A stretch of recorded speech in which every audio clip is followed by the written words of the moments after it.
All right. Hey, good morning. Happy Friday to everybody out there. It is the Rise and Grind Morning Show. It is the 20th of September. We are just 2 days away from week 3 kickoff at 4:25 p.m. And that is your game reminder of the week. The Detroit Lions take on the Arizona Cardinals this Sunday at 4:25 p.m. Eastern Standard Time. But you're going to be right here by 3:45 p.m. because we're going to be doing live play-by-play, talking about the game, having a great conversation for the away game. I really wanted to go to this game, and I probably should have. I was even looking last night for last-minute tickets, and tickets actually really affordable if you still want to go. I mean, they're under $200.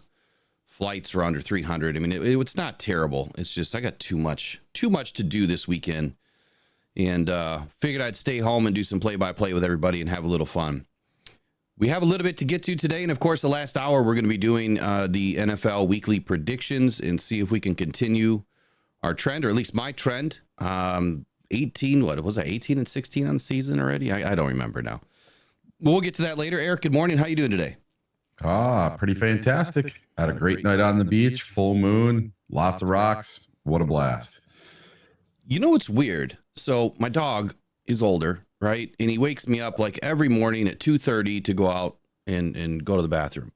Yep. And I've noticed, even it was cloudy last night here, but for whatever reason, it reminds me of Alaska.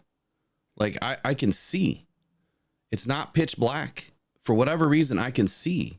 Oh, yeah. And it wasn't, I mean, I really haven't noticed a full moon yet. I don't know if it was really a full moon last night or the last couple of nights, but 3 o'clock in the morning, it should be pitch black and I can literally see everything. I've never noticed that before in Michigan. Yeah, I was literally driving back with my headlights off last night. It's weird. Oh, maybe we're in some sort of a, oh, never mind. I won't go tinfoil hat today. Moon phase. Yeah, I won't go tinfoil hat.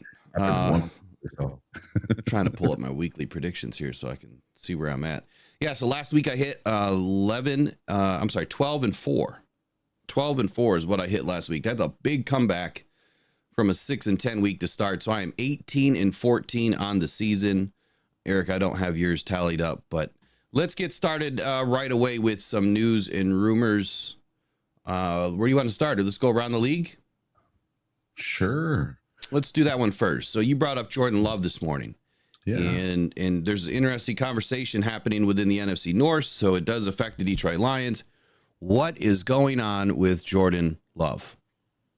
Well, Jordan Love has a chance to play versus the Titans despite his knee injury. So Jordan Love practiced the last 2 days. Green Bay Packers quarterback Jordan Love's recovery from a sprained MCL is going better than originally anticipated. Per ESPN's Adam Schefter, Love has a chance to play on Sunday against the Tennessee Titans. Now, it says one source told Schefter they would be surprised if Love is back this week, but it's probably 50-50 at best as things stand now. Love suffered a sprained MCL in his left knee at the end of the team's 34-29 loss to the Philadelphia Eagles in Week 1 after a tackle from Jalen Carter. He initially faced a 3 to 6 week timetable for his return. Now, I'll say this. If I'm the Packers organization, there is no way on God's green earth that I am going to let my $200 million quarterback come back after 2 weeks or after 1 week, only 1 week off. There's no way. Why risk it? Why risk the biscuit? You're playing a very inferior team in the Titans. You should be able to get by with Malik Willis in your run game 1 more week. You have a good defense. Roll the dice. Go for it. Don't put Jordan Love out there. And that's coming from a guy that does not like the Packers whatsoever. I think it would be detrimental to their team to put him out there too early. Well, yeah, I say go for it. Put him out there. Go for it. Because, and I'm not trying to be a jerk about injuries, because injuries suck. We don't want to see anybody injured. We definitely want to have the best of the Packers because, that's kind of like the old Michigan State rivalry with Detroit and Green Bay. Whenever someone has a team that's a little bit banged up, it's the asterisk. Well, you didn't beat us, at our best. I don't want to hear that. I want to see us beat Green Bay at their best. But according to Jordan Love and his camp, there was a lot of boxes to check during his recovery process. And what it feels like to take those drops, according to Jordan Love, be in the live fire. The trainers are doing a good job of monitoring me and seeing how I'm going or how I'm doing and how I'm reacting to every play. They'll be the ones that clear me when the time comes. And of course, Matt LaFleur would not comment on whether he's taken any 11 on 11 this week. So Wednesday was a non-padded practice, so there's not much happening there. My opinion on it, look, it is too early. A sprained MCL is not, it's not, how do I put it?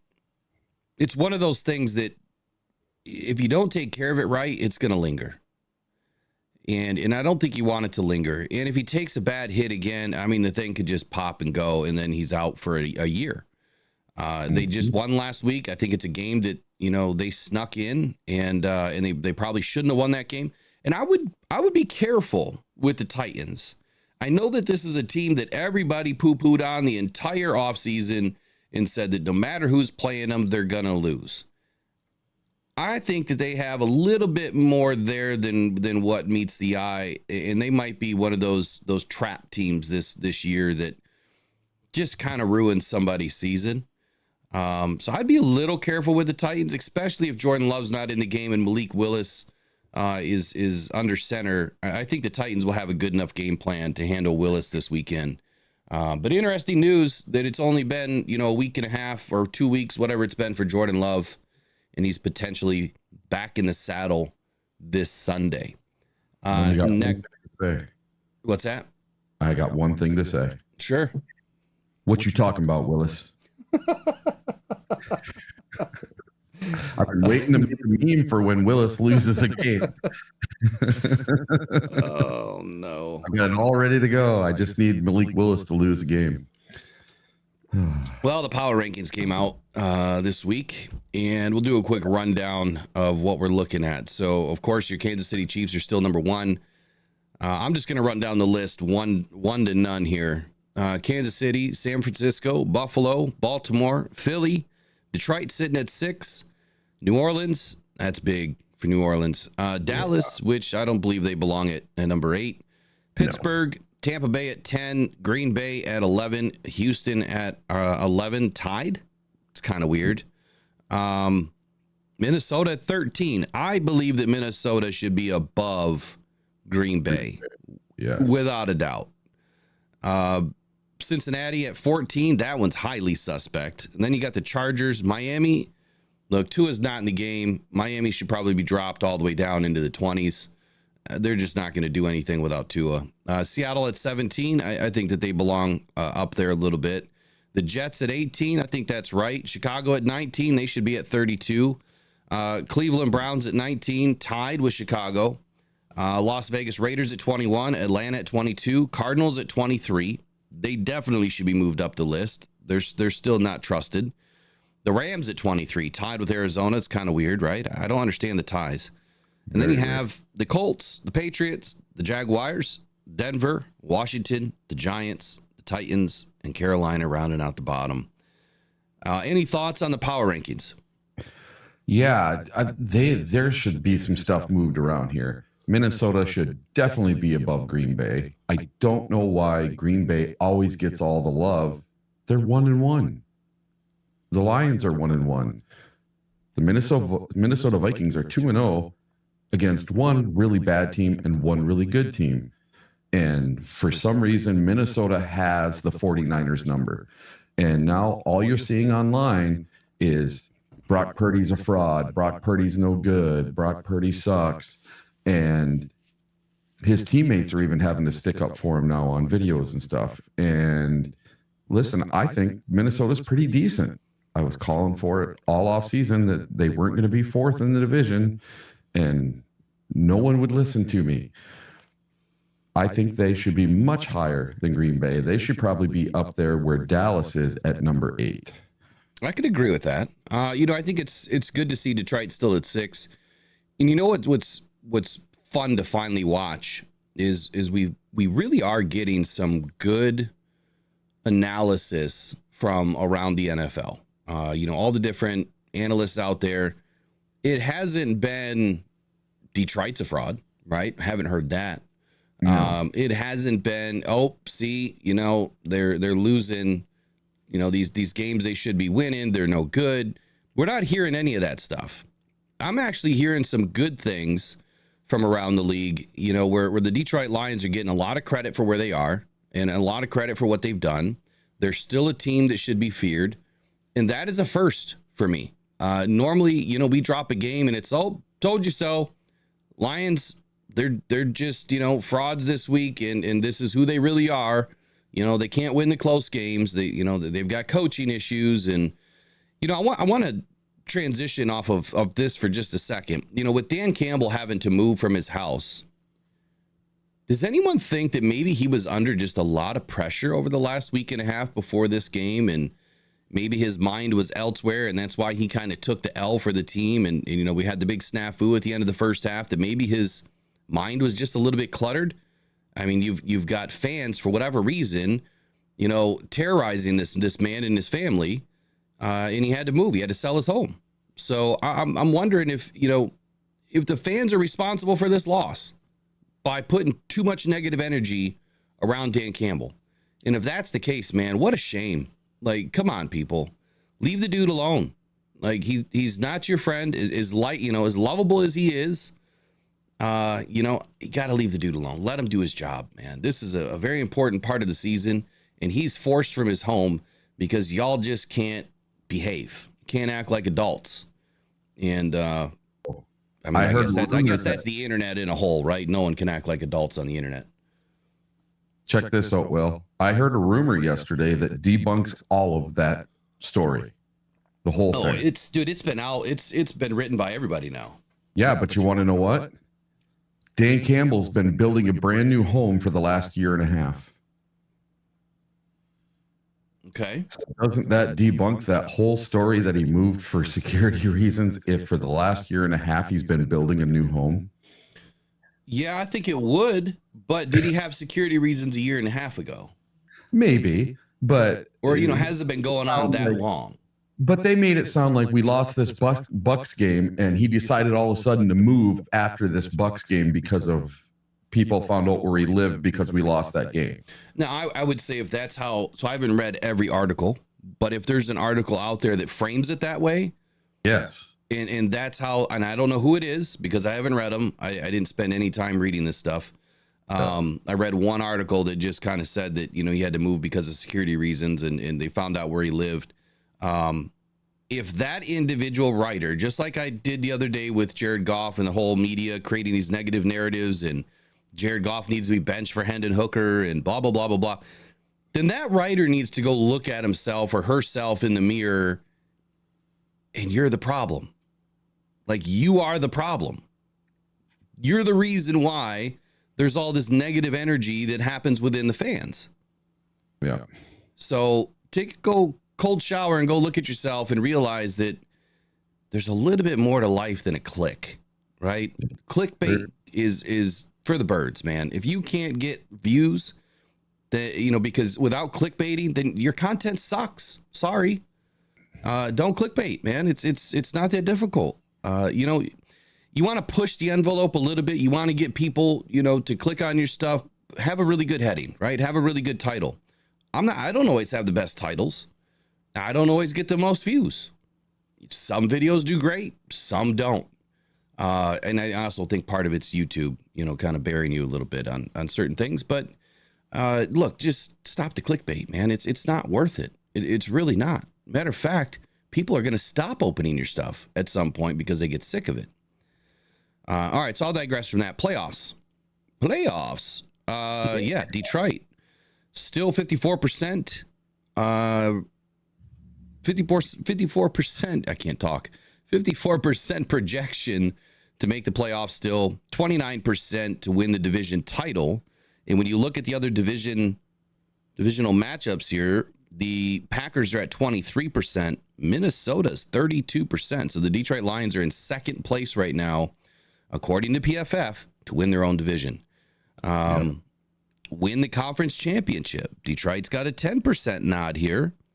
Packers at 5%. And see, this is kind of weird to me. This is why I don't understand PFF. How can Minnesota have a 32% projection to win the division title and only an 8% projection to win the conference championship? Maybe because they think the Lions and the Vikings will both make the playoffs, but they think the Lions are going to go further in the playoffs. I mean, I guess that's a very accurate statement. I mean, I think that's what the numbers say, but I guess the algorithm here wouldn't make any sense to me. Like, if you have a higher, projection to win your division over a division rival, then why wouldn't you have a higher projection to win the conference championship? Unless the algorithm is doing the matchups and they feel like maybe Minnesota doesn't match up as well as the Lions would if they were in the same games, playing the same teams. I guess that's the only thing I could say. Win the Super Bowl, the Detroit Lions have a 5% shot. Kansas City still at 13%. San Francisco, I don't understand, man. They're still at 9%. Buffalo at 8%. Buffalo's always up there. So is Baltimore. And they never come close. So Philly still at 6%. The Detroit Lions at 5%. So they're in the upper third with projections to win the Super Bowl. So Will. Yes, sir. What do you think about Baltimore being at number 4 and they have not won a game yet this year? I think that going 0-2 is not that big of a deal to start the season. Okay. I don't know the numbers. I don't know what they tell you. How many teams have started 0-2 and won a Super Bowl? That's the question. How many teams have started 0-2? Where's Lauren McQuaig? Lauren, you want to dive into that? Lauren is great at pulling these stats out of nowhere. I'm glad to see him back in the chat. So that's the question. How many teams have started 0-2 and won the Super Bowl? How many have started 0-2 and won their division? I think that's where the question and the conversation has to start. So let's move on to the most interesting news of the evening last night. I had a great laugh with this one. Karen Rodgers. Here we go. You guys all saw that last night? Did you guys see Karen Rodgers and Robert Saleh's interaction? It was fun. Here we go. Oh, hey, we got to get to the right one. There we go. There was that awkward exchange with you and Robert. You appeared to push him away. No, it's not even awkward at all. When he went to hug you, what happened? I didn't know. He's not a big hugger, usually, so I didn't know he was going for the hug. He likes to do the two-hand chest push as well. So, but he. So now we've got a new push, right? You've got the tush push, and now you got the two-hand tap. You got the two-hand tush, the two-hand push. What did he call it? The two-hand chest push. There we go. So we got the tush push, and now we got the chest push heard around the world. When I saw this last night, it looked like Rodgers said, like, don't hug me or something, like, get away from me. You couldn't read his lips. But again, we'll listen to what he had to say. I'll rewind it here so that we can listen to it without me saying anything. There was that awkward exchange with you and Robert. You appeared to push him away. No, it was not even awkward at all. When he went to hug you, what happened? I didn't know. He's not a big hugger, usually, so I didn't know he was going for the hug. He likes to do the two-hand chest push as well. So, but he talks a lot about two-score leads. So I just kind of gave him a push and said, two-score lead. That's what happened. What happened in the second quarter? Looked like you went up and tried to give Aaron Rodgers a hug there. Oh, yeah. He, part of the things that we've been talking about is to just get the defense a two-score lead, and it was a two-score lead. So I guess he just wanted to see something on defense. So just reminded. Okay, you guys know I'm big into psychology, or at least a lot of you know. Here's the deal, man. Hold on here. Let me get this muted now.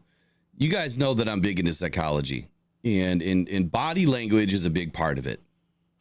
Looking at Aaron Rodgers' eyes during that interaction tells you everything.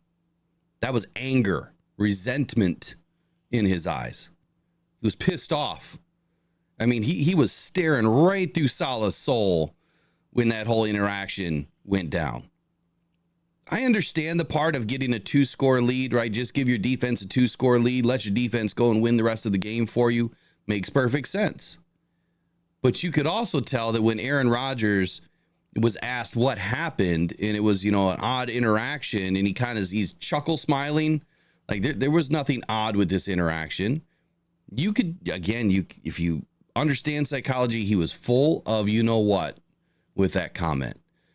We're never going to know the truth, right? And then Saleh, in his interaction with the media, nervous laughing is what I call it. Nervous chuckling. His undertones, you could tell that he was nervous when he was answering the question. And listening to it at the very end, before it, ended there, it got even more nervous.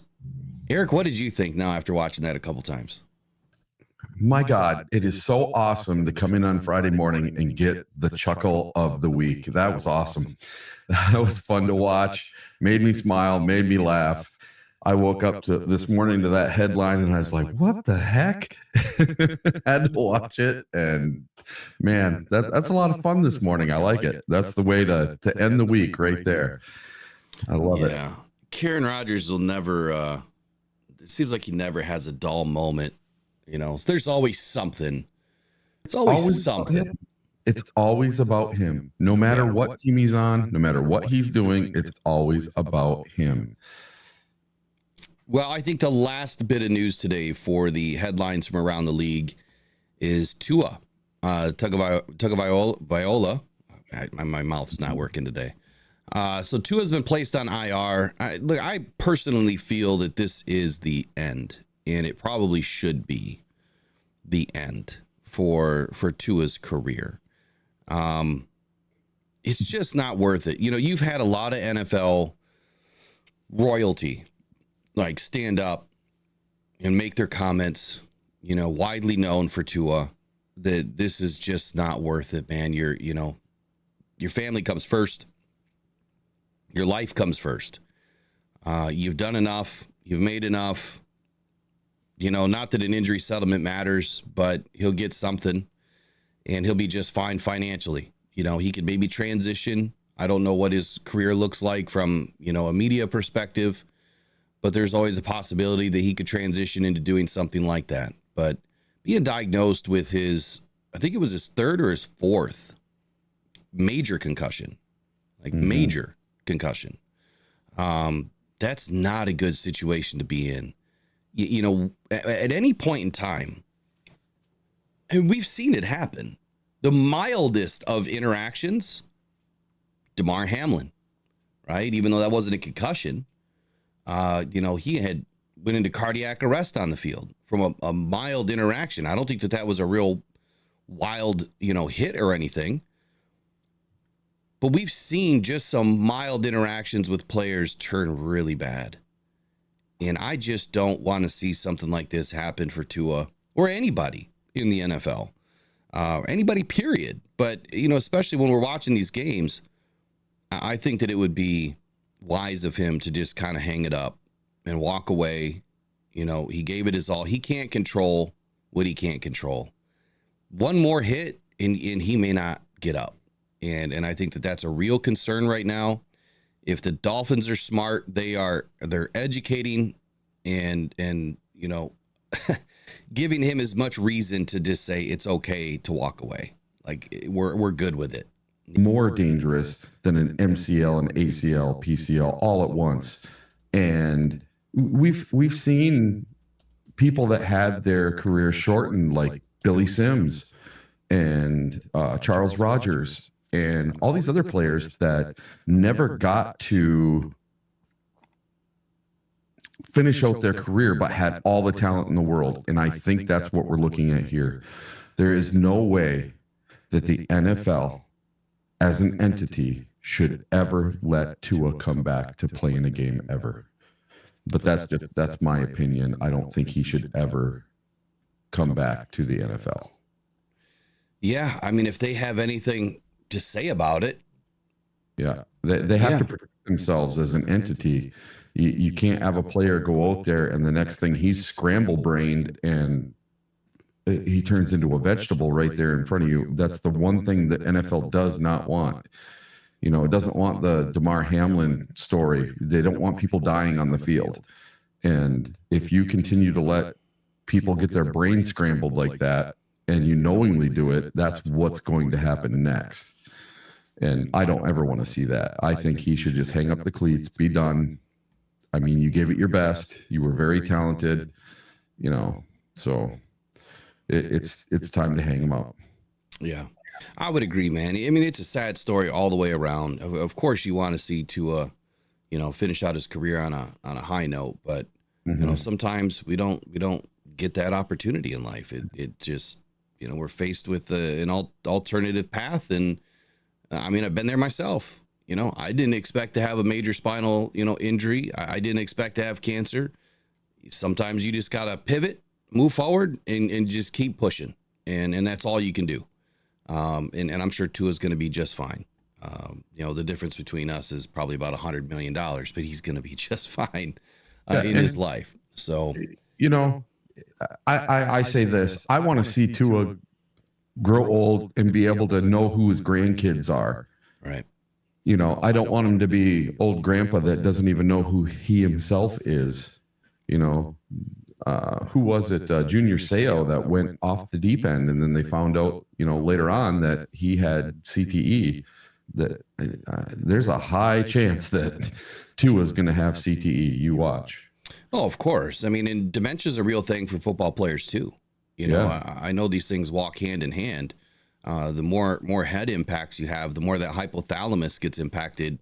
It just kind of starts to rot away, and then so does your memory and you know, everything else with it. So, all right, let's move off of Tua. Wish you the best, Tua, man. It's sad to watch, but at the same time, we have to make the best decisions for what we do in life, and I'm sure he'll figure that out.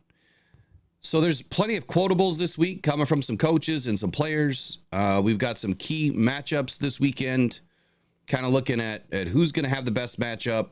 And then, you know, we did some reviews this week, both last night and yesterday, about the Cardinals and the Lions game. There's a lot going on in this game.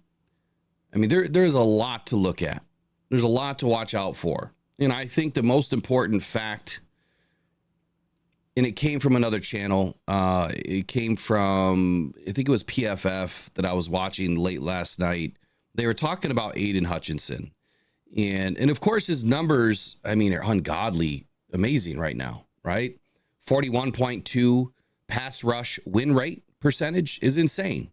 I mean, it doesn't get any better than that. It won't stay there all season, but that's incredible. 17 pressures through 2 games, first, of course. And then his pass rush win percentage on 3rd and 4th down, 45%. First among edge rushers in the league. I'm going to stand on business for just a second, but what did I tell you was going to happen when DJ Reader was inserted into this defense? I warned everybody the minute we got interior pressure, Aiden was going to go bonkers.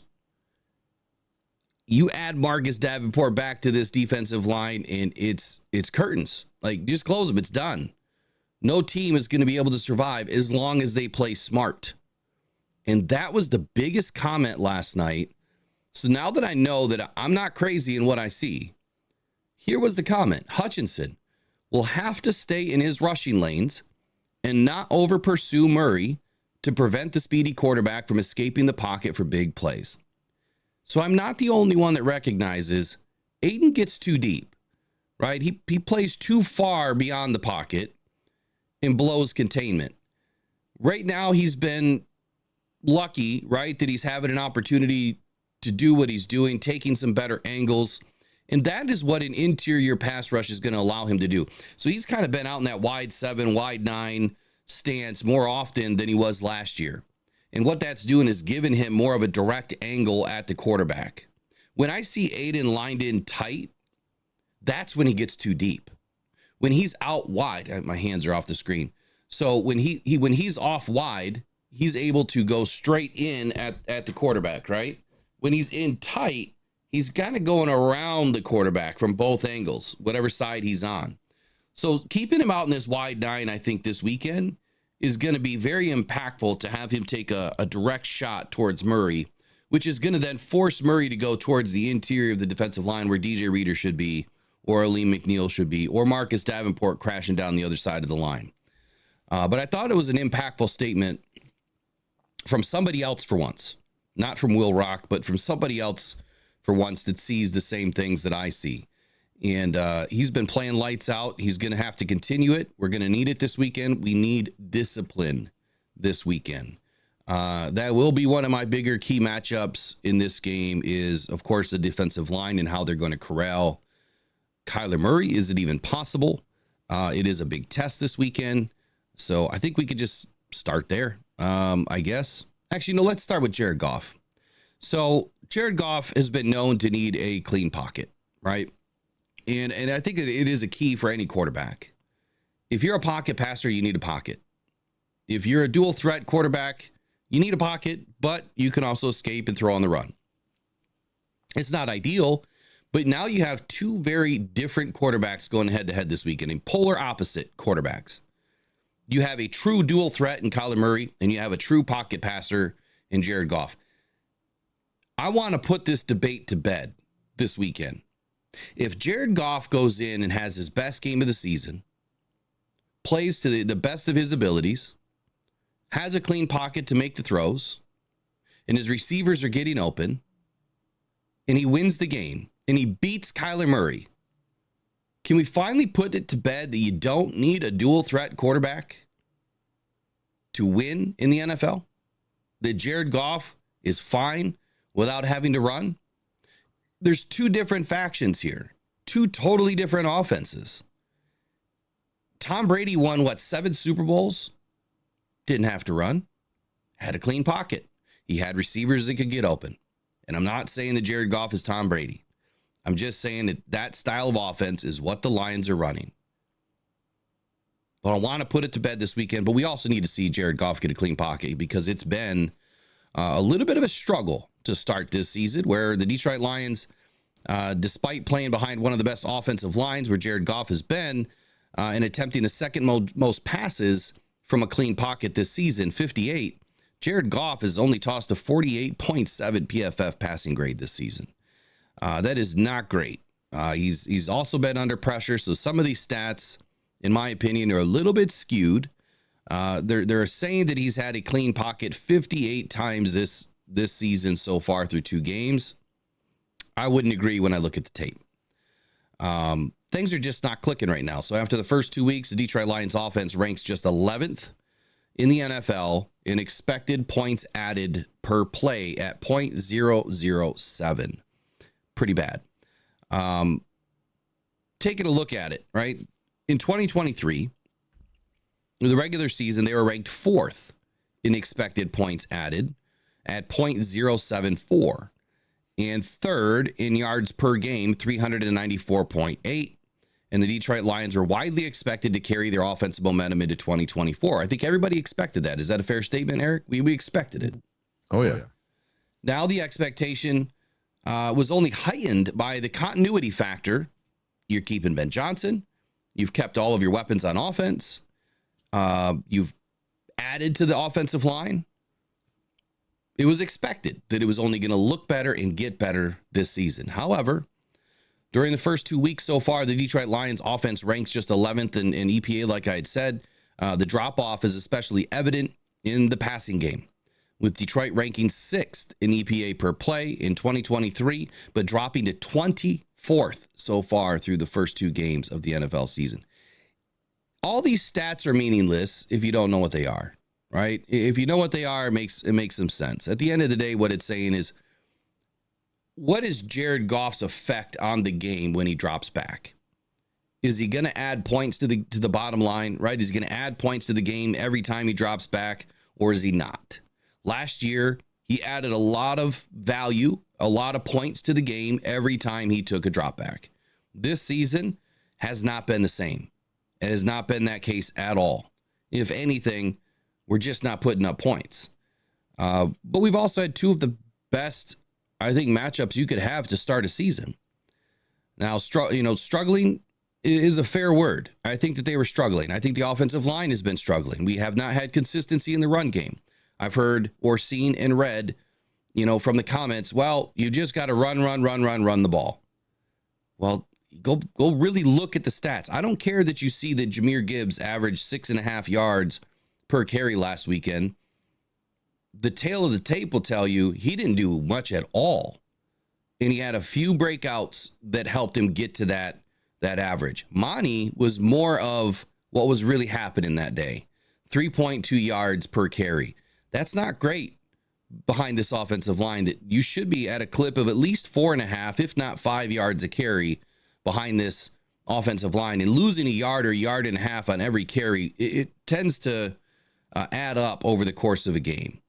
So sometimes it's not just as easily explained when you look at the stats. You have to have the eye test too. You have to watch the tape and what really, is going on here. Through 2 weeks though, Jared Goff, he has earned a 44.4 PFF grade, which is 30th among 33 NFL quarterbacks that have made a start so far during the season. It's a big dip in performance. The numbers really support this concern. From 21 to 2023, Goff's 45.2 PFF passing grade under pressure ranked just 29th among 50 qualifying quarterbacks. Now, this stat doesn't make any sense to me because Jared Goff was one of the best to toss the ball in under 2.9 seconds last season. He was one of the best under pressure. So I don't know where PFF is pulling this stuff from. It must be another narrative-driven stat.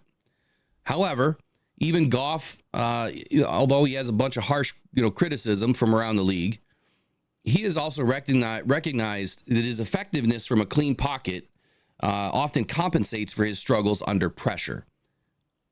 I don't know if I agree with that either. Over the last 3 seasons, he ranks 17th in PFF passing grade from a clean pocket, while his 107.1 passer rating on these plays is the 4th highest in the league. What am I saying here? He just needs the offense to step up. Sam Laporte is not getting open. We don't know if he's hampered still by a hamstring. The offensive line is not giving him enough time in the pocket. Goff had the 7th lowest time to throw this last weekend was 2.68 seconds. Kyler Murray, on the other hand, or Baker Mayfield, on the other hand, I think had 3.1. So, actually, I think I said that wrong. Let me pull it back up.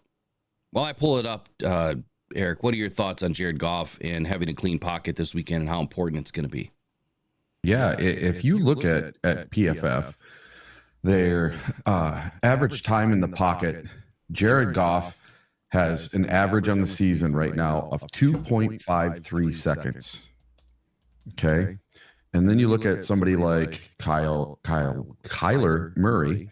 He has an average of 3.25 seconds, according to PFF. And that's just amazing. That's almost a full second more that he has in the pocket to analyze the defense and throw the ball. So it's no surprise that Kyler Murray was the #1 rated quarterback in the NFL last week. And for the season, he's doing very well. It's no surprise to me whatsoever.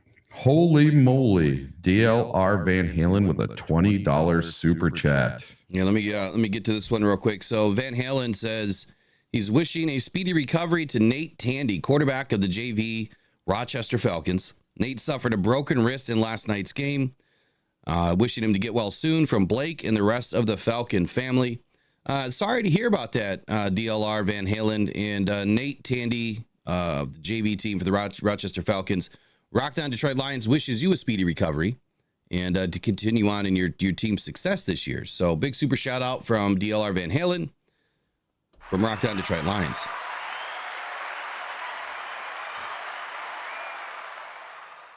Appreciate the super chat too, my man. The support to the channel is well received. And of course, all of the support that comes into the channel will benefit Rock On Cancer Foundation. Appreciate you. Appreciate all the support. You guys have been wonderful this season.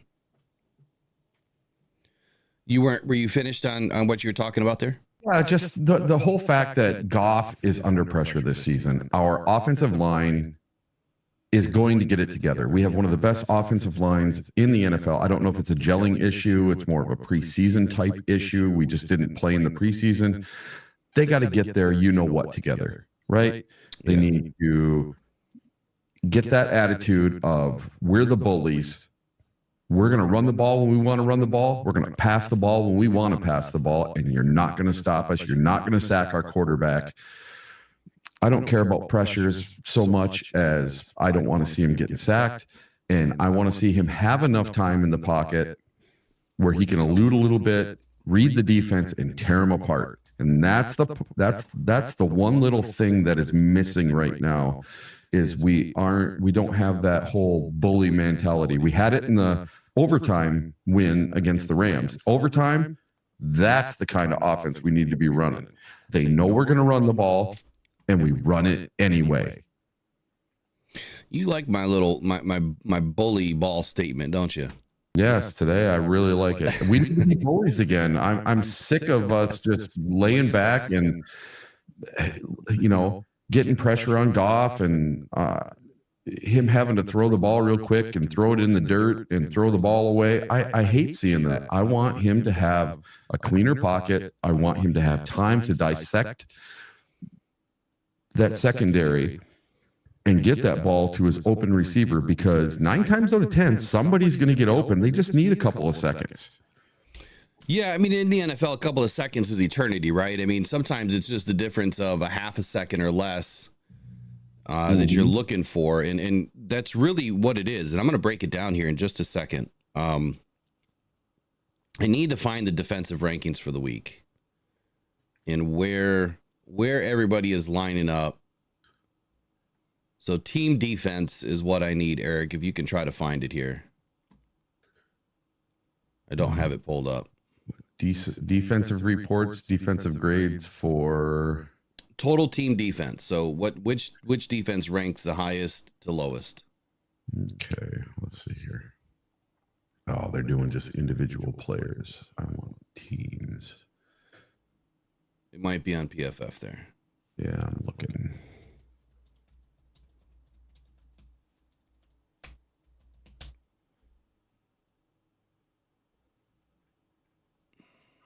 Is there a search function on PFF?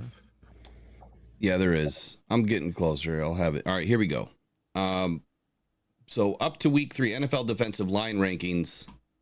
Let me make sure that this was printed this week. So this was as of the 17th. The New York Jets are number 1. San Francisco 49ers are number 2. The Eagles are number 3. The Lions are number 4. Browns are number 5. The Dallas Cowboys are number 6. So I'm in agreement with a lot of this right now. So I want to get down to who we just faced, which would be the Tampa Bay Bucks. They are 20th. According to this, they are 20th. And according to this, the Rams are 23rd. So that doesn't make me feel so great. You know why? Because so far through the first 2 weeks, Jared Goff has had the now eighth least amount of time to throw the ball. 2.68 seconds is the average time to throw through the first 2 weeks. And according to PFF, we've gone up against the 20th and the 23rd rated defensive lines. And that is total team defense as well. So that does not make me feel good that we don't have any time to throw up against the 20th and the 23rd ranked defense through 2 weeks, and Jared Goff has no time to throw the ball. And we're supposed to have the number 1 offensive line in the league. What's going to happen when we face a team, if we face a team like the New York Jets? Well, what would happen when we face the 49ers at the end of the season and they're still playing this way? What's going to happen, if we have to face the Dallas Cowboys here in several weeks, and they're playing the way they're playing right now, and our offensive line is, so you have to give Jared Goff a little bit of leeway. Got to back up off him and I broke it down in the Jared Goff video the other day. I was kind of PO'd in that video because I kept reading all of these negative narratives again. He just needs more time, right? But I think that part of this is Ben Johnson's scheme. You can't send everybody downfield You've got to have some short, quick hitters. Jared Goff has to have some outlets, and he has to have some quick ones to get this game rolling. So again, this weekend, with the way that the first 2 weeks have gone, here's my suggestion. You need to go up tempo early, right? We haven't done any up tempo stuff. The same thing that I said about Arizona. I think that the Lions would benefit from just switching it up this weekend. Just go in, go up tempo for a minute, and do some quick hitters, get the ball rolling, and then sit back on your heels and start to plug, and pick your spots against this defense. We haven't seen it yet. Maybe it'd be a good transition for him to get up tempo and to kind of get things steamrolling. Once your confidence is up, things start to click. But I feel like this offensive line has been, much better at providing an up-tempo style of offense when we've needed it. Have you noticed in a 2-minute and a 4-minute offense, we play our best ball? I don't think that there's any secret there that that's what you need to do, Ben. Like, if that's where we're playing our best ball right now, utilize that play style, get these guys into the right fits, and just press the gas downfield. Now, you can't do it all game because you're gonna wear your own guys out. But the goal is to kind of wear this defense down. So if you get up on them early, right, and you press the gas early and you start to wear down that defense, later on in the game, it is going to open up some opportunity to do some different things. So if we get up early, then we can pound the rock, and that is going to wear him down a little bit, more. And you just keep chopping wood, right? You just keep, cut after cut after cut. And before you know it, the tree's coming down and you've got a clear path. But I do believe that, this offensive line is going to have a bounce back week this week. That's my hope. I see it happening. And what are your thoughts on this offensive line needing to step up this weekend? Yeah, and I think you've hit the nail on the head. I think we need to get this thing rolling a little faster. I think it was on the national broadcast on Fox where the announcer said that the Lions are the slowest team in the NFL to break the huddle and snap the ball. They're taking more time than anyone else. They're trying to control the clock, and I get it. They're trying to control the clock. They want time of possession. They want to run the ball. They want to control the clock. But you also have to see it on the other side of the coin once in a while. You have to speed things up. You have to change things up. And I think that's something we should see this weekend. We're going to be in a shootout with a team that can score really fast and can score a lot of points and is scoring a lot of points. So whether our defense can hold them or not, I think we should, in the beginning of this game, speed things up, go no huddle a little bit or a quick huddle, and try to get them on their heels early, get a lead, and don't let up on them. Yeah, I would agree with all that. I mean, I really believe that Jared Goff's going to be just fine. I think the offensive line is going to be just fine. Yeah, I'm not worried about him at all. It's been 2 weeks, so I'm going to move off of this subject because I really think it's too early to be pressing any sort of a panic button right now. Now, after week 4, if we're having some trouble, then it'll be a different conversation, and I'll start to worry. But I'm not worried right now. It's early in the season, so the next segment I'd like to get to here is let's talk about the defensive line for a moment. The defensive line is obviously on fire right now, in a large part because of Aiden Hutchinson. A little bit ago, I'd made the statement, and I believe it came from PFF. I'd have to pull it back up, but where they said that Aiden, he needs to stay in his rushing lanes, right? He can't give up, too much because he's trying to get sacks, and that's just not the game, right? The game for the Detroit Lions is unselfishness and making sure that you're playing together as a hive, as a unit, that you're working off of each other, working for each other, and not independently. So I hope that this chase for any sort of a record does not overshadow what this defense has to do versus a dangerous quarterback like Kyler Murray, who's been damn near perfect. Well, he was perfect this last weekend through 2 weeks. And in our Achilles heel has been mobile quarterbacks. So this defensive line is going to have another tough task this weekend of trying to keep a mobile quarterback under control. And I want to start with a quotable from Aaron Glenn on DJ Reader. He said this: he's a man's man. When it comes, and this was on his debut this last weekend, when it comes to someone that can take up blocks, when it comes to someone that can actually push the pocket And I'm sure you guys have seen, I mean, he was close to a sack maybe twice in that situation.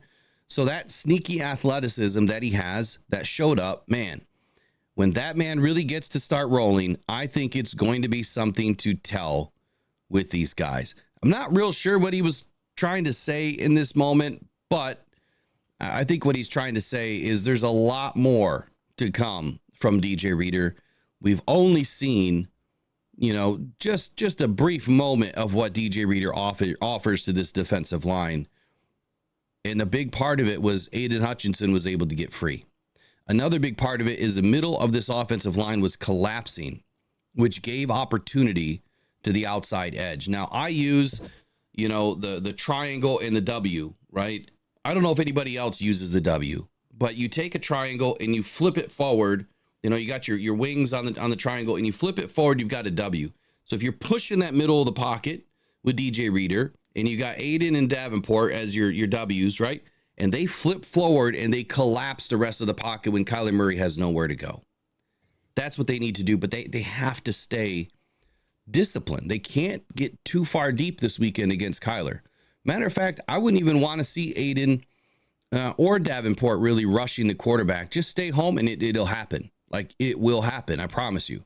Terrell Williams also said this about the defensive line. He says, when you look at them, they're both around the same height. So he's talking about Davenport and Hutchinson. When you look at them, they're both around the same height, around the same weight, arm length. Everything is the same. He was talking about Davenport and Hutchinson. I will say this. They're definitely not the same in arm length. When you've got big guys on the edges that can crush the tackles, and you've got big guys in the middle who can push, then now we've basically built a box around the quarterback, and it's hard for them to throw. So that box is kind of what I'm talking about with the triangle and the W.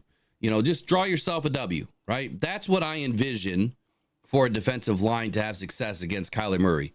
You got push in the middle. I need to have my board open. I did figure out the iPad last night, so I do have the ability to draw on screen now. I'll have it fixed for Sunday. The goal is to have it ready for Sunday. So imagine a W, right? You've got the center. That's DJ Reader and Aleem McNeil. Those two pockets down in the corners of the W, you have to maintain those pockets. Those are those lanes. But when you flip that W forward, now you're collapsing. I know I keep repeating myself, but I'm trying to paint the picture real nice and bright for you. Aleem McNeil had this to say on the defensive line. He said, doing it week in and week out against different types of quarterback is the next step. Spot on, Aleem. Spot on. But the Lions believe they're ready for what's ahead. They believe this is who they are. The identity, this is a quote, the identity is violent, McNeil said. That's our identity. We want to be feared. We want to be violent. That's how defenses win games. That's our advantage, is fear. And that's our identity.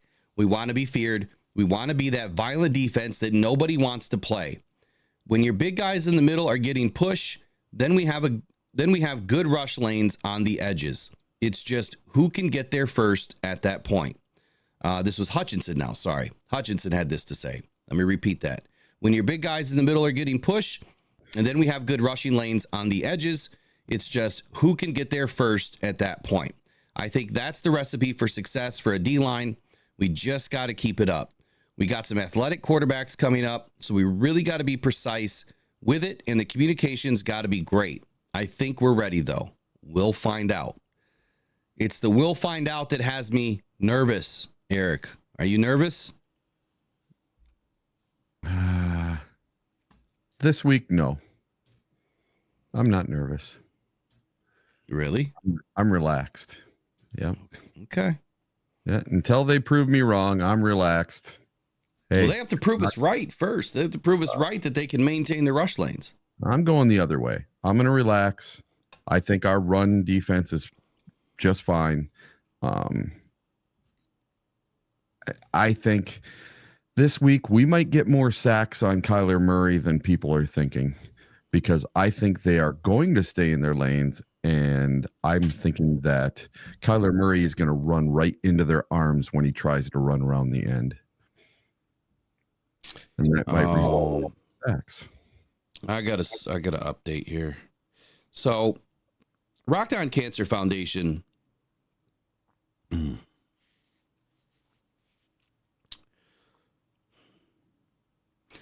Rock On Cancer Foundation is wanting to do a lot of good work. You guys know that. It's something that's near and dear to my heart. Obviously, being a cancer warrior myself, we helped out a gentleman by the name of Earl Hodwalker this year. We did a drive for him.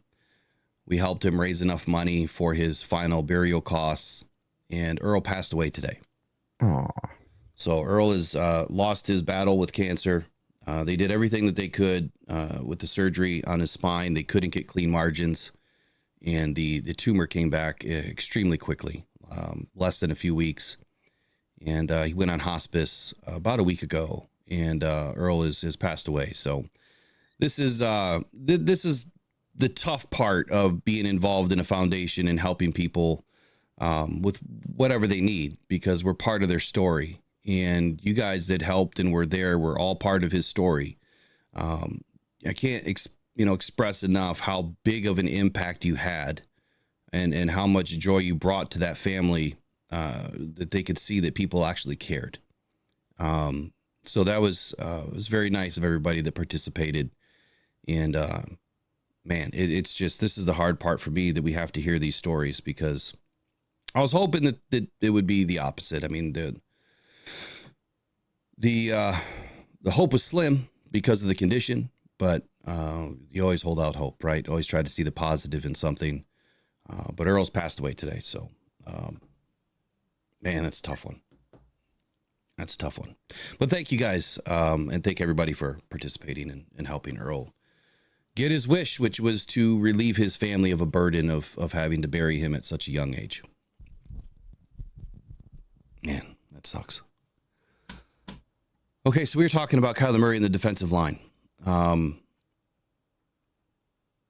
I do believe that there is an opportunity this weekend for the Lions to show us something different. I mean, it's truly the first dual threat quarterback that we're going to be going up against this season. Now, Baker was mobile, Stafford was mobile, but I wouldn't say that they were dual threats. Kyler is a dual threat. He can run it, he could pass on the run, and he can pass. He's got a great arm.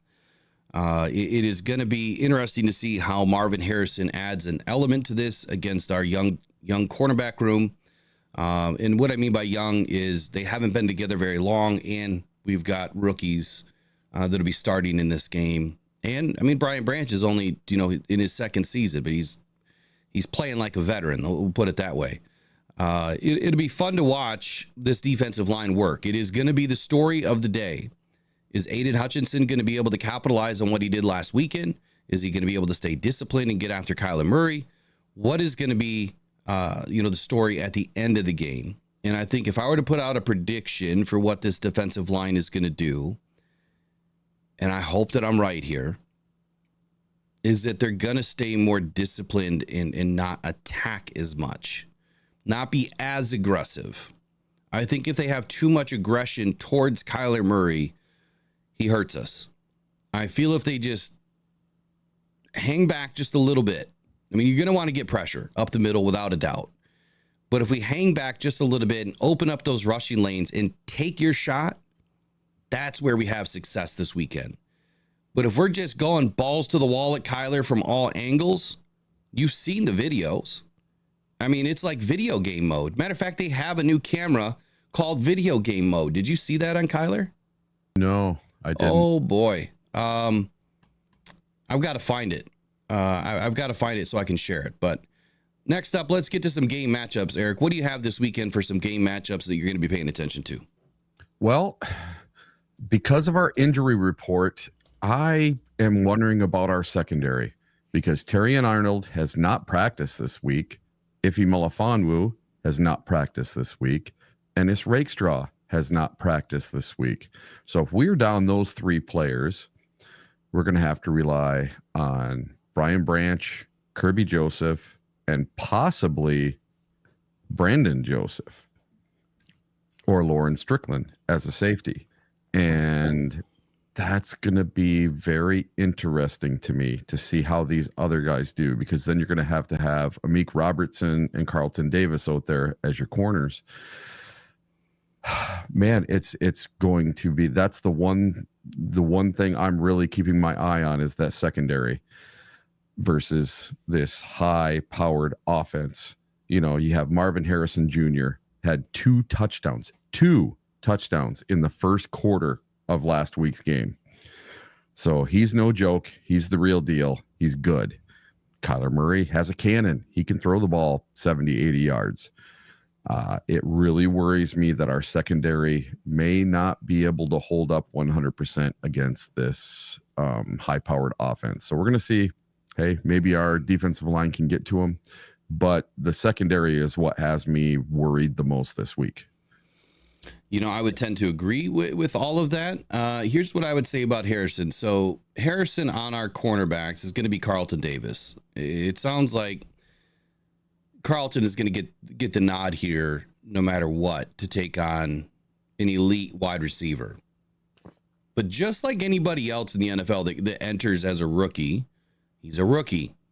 He's done it 1 week. He didn't do it the first week. He did it the second week against a really banged up Rams team. What is he going to do in his third week? So just like we talk about consistency with our defensive line, Marvin Harrison Jr. also has to be consistent. So I would say the jury's still out on whether or not he's arrived. I mean, he had a great game last week. Doesn't mean it's going to happen again this week. And this is, again, where I want to see Aaron Glenn not be stubborn. If this kid starts to get off early in the game, you have got to shut it down. Make somebody else beat you. Last season, or it might have been the season before, when we shut down Justin Jefferson in one game, and then he went off in the second game, that was the kind of mentality that we need for this game. Like, you just got to take Marvin out. Don't let him hurt you. Let Dortch, try to beat you. Let McBride try to beat you. But don't let Harrison have a game. Just don't. So we'll see if he's going to be stubborn. It is a little odd that, these guys aren't practicing. It is Friday. So today's injury report update this afternoon will be about 4 p.m. will be telling as to what is going to happen this weekend. So no practice for Terrion Arnold, still sick. He has an illness. Cornerback Ennis Rakestraw, and then Ifeatu Melifonwu ankle. Ennis didn't play last week, so that one is not a big concern to me. And he doesn't get a ton of snaps anyway, so I'm not real worried about Rakestraw. And I'm not worried about Melifonwu because he hasn't played yet this season. So Terrion Arnold is the only one that I worry about. But at the same time, Amik Robertson will stand up and handle this, man. He's played great this season. Matter of fact, I would have more confidence in Amik Robertson in this game than I would Terrion Arnold. And I know that's probably a crazy hot take, but Terrion Arnold is kind of been gashed a little bit with these penalties. So this is a game that we can't have big penalties. We just can't. So if he's going to sit him back in his zone defense to try to limit some of those penalties, that would make sense. And that's where I'd rather just put Amik Robertson in there with Carlton Davis and bring Terrion in, in some of your big nickel packages. Look, Terrion's played well. Absolutely. I mean, when you look at last season, we didn't have players that could stick with receivers. So when these receivers are making big plays, Jerry Jacobs was nowhere to be found. Cam Sutton was nowhere to be found. I mean, 15 yards of separation, it seemed like at the end of these plays. Terrion's right there. He is hip to hip with these guys. So much so, he's getting flagged for pass interference. So, Bride, how is Jack going to be able to handle this if Alex Anzalone just doesn't have a good day? I think I did read that Alex Anzalone did come back to practice yesterday. Did you see that? Yep, limited practice yesterday. Okay. So that's great news. It doesn't mean he's going to have a great game. And anytime you're coming back from a concussion, things can still be a little bit foggy, but we'll trust the medical staff that they have this under wraps. So defensive lineman Aiden Hutchinson. So I'm going to go back to this, right? Coming off an incredible 4.5 sack performance last week versus Tampa. He has to stay disciplined. And here is why. I'm going to show you this play. Now, this isn't going to look the greatest. It's not going to look the greatest on screen, but just bear with me here. Let's take a look at what Kyler can do to you.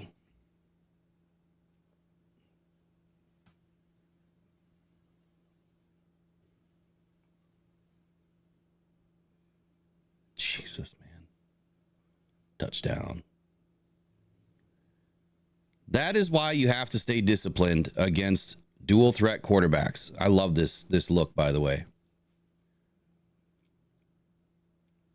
One miss, 2 miss, 3 miss, and tutty. So that can't happen. And it's going to happen. I'm sorry to say it. It's going to happen. Yeah. It's going to happen. He's going to have some success. He's going to be able to get outside the pocket. He's going to find his lanes. I have a fear that Aiden Hutchinson is going to be a little bit overzealous this weekend, and I hope that at some point throughout the game that it stops. But I think he's going to play wild and fast in the very beginning of this game and undisciplined. That is my biggest fear with Aiden, is that he's playing undisciplined. My biggest impact player of the game this week is going to be DJ Reader, and closely behind him is going to be Levi Onwuzurike. I think that Levi has finally arrived. He has proven now through a couple of games that he can stay healthy. Again, just like anything else in this league, I want to see it happen for 4 weeks. If Levi can get to week 4 and he stays healthy, I'm going to be super impressed. But so far, he's played great. I think that between Levi and DJ Reader, I think both of these guys are going to be impact players. Last weekend, we saw, times where we had Levi on the field, DJ, Aleem, and Aiden, and that was a big front. And they really had a big impact against Tampa Bay's offensive line. I plan on, we'll see it again this weekend. The difference is, can Levi get home before Aiden? Because that was the problem last week. Hutch kept beating him to the quarterback. But this week, I think Levi pulls down a sack for sure. I think DJ Reader is probably going to pull down a sack. That one's going to be a little bit more difficult because obviously he's not as fast as Aiden. And then Aiden, we'll see. I'm not saying he's going to have a multi-sack performance. Quite honestly, I think that if he gets 1 in this game, that would be a win. If he got 1 in this game. This game is not going to be predicated or determined by sacks. It's going to be determined by discipline. Sometimes just keeping everything in front of you and limiting the big plays wins the game. Coming up on, it's 9:15, so we've got to start getting on our weekly scores and predictions. Oh, yeah. But before we do that, let's get into the chat for a minute. We've kind of left the chat alone. Do you have anything from the chat this morning? Let's see. I expect Murray to run all over us, says Ed O'Neill. And then Dale says, contain, not over pursue. So a lot of people are thinking Murray's going to run all over us. And he had over 90 yards last week on the ground to go along with all those crazy numbers he put up through the air. So let me touch on that for a second. If you remove Connor from this game plan, that will limit what Kyler can do. That has been the biggest factor for Kyler Murray, is that James Conner's been just playing lights out. That's not going to happen against this defensive line. We're not going to let them run the ball on us. And when you do that, and I know I'm repeating myself now, and you try to make Kyler one-dimensional, he's never one-dimensional. I call him 1.5 dimensions because he can hit you with the arm and he can gash you with the legs. He's never one-dimensional. So I think for that reason, you're going to pull Connor out of this game. You're going to limit him to, 65 yards or less on the day. That will force Kyler Murray to have to make more plays with his legs, which is going to have to force our defensive line to play more discipline. So to your point, Ed O'Neill, with Murray running all over us, I mean, there is a likelihood that could replace what James Conner's doing. So is it a fair statement that if you limit Connor and then Murray's running a little bit, is that a fair trade? I would say no. I don't know about what you think, Eric, but I would say that's not a fair trade because then Kyler's going to be able to chuck that ball downfield like you just saw in video game mode, where he's just getting wild with it. So would you say that that's a fair trade or not? Yeah. And Listen, I don't care what we have to do. Just win the game.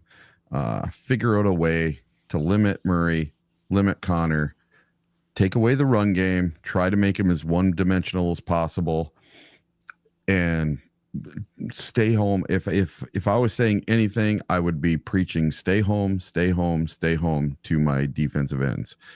Yeah. When I played in high school, I was a defensive end. And that was one of the things that my defensive line coach would preach to us every day. Stay home, stay home, stay home. Well, we were 11-0, and we get to the last game of the season, and we're playing the only other undefeated team in our conference. And they were good, man. They had this kid that ran like Barry Sanders. And what did I not do? I didn't stay home. I kept crashing down, trying to get to the quarterback, get my sacks. And that running back just went whoop around the outside and scored a touchdown like 2 or 3 times on me. And it was because I didn't stay home. And all I had to do was shimmy to the right and stay home instead of trying to crash down and get that sack. So if we can do that this weekend, I think we'll be just fine. Well, you didn't know the assignment, Eric. Yeah, I know. I was just too worried about getting a sack and trying to force another touchdown. Trying to impress the girls. You see, that's what happens, man. You try to impress the girls. Mm-hmm. You know, you get undisciplined. I did earlier in the season have a sack fumble touchdown. So that was pretty cool. That's why you like calling those sack fumbles all Yep. the time. And a block. Okay. All right, so I'm trying to get score predictions up here, and we'll walk through it again. Why are they not popping up? Broski Bear says, not sure that's in Hutch's DNA though, Eric. I don't know if it is either. I haven't seen it yet. Well, we did at the end of the year last year. We started seeing Hutch stay home when he needed to.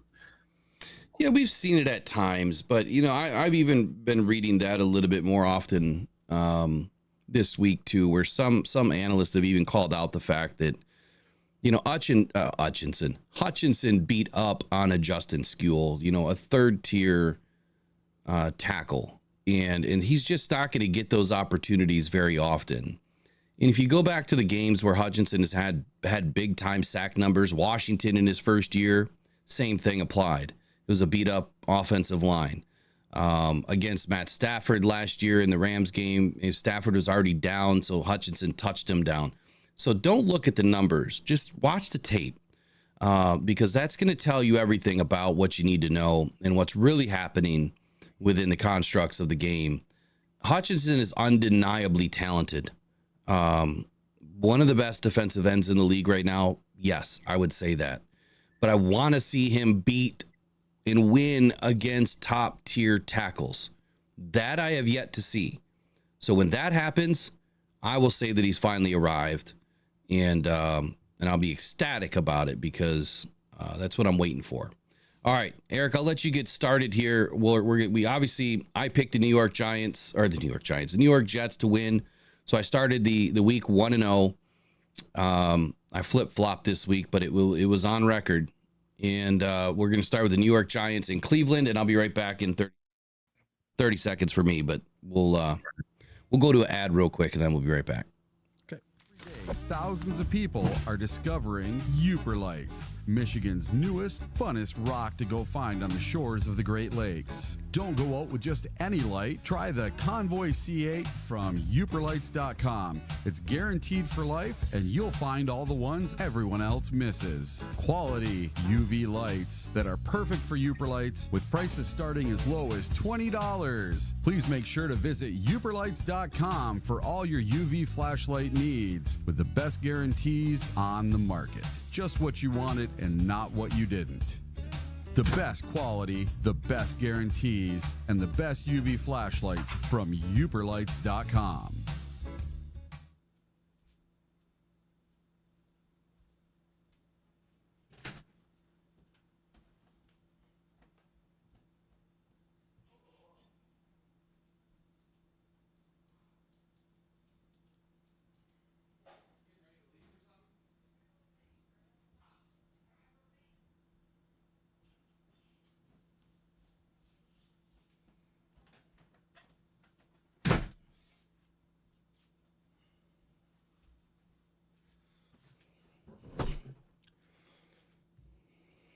All right. Sorry about that. Thought it would have played through all of them. I guess it didn't. All right. So let's get into Giants at Cleveland. What do you got?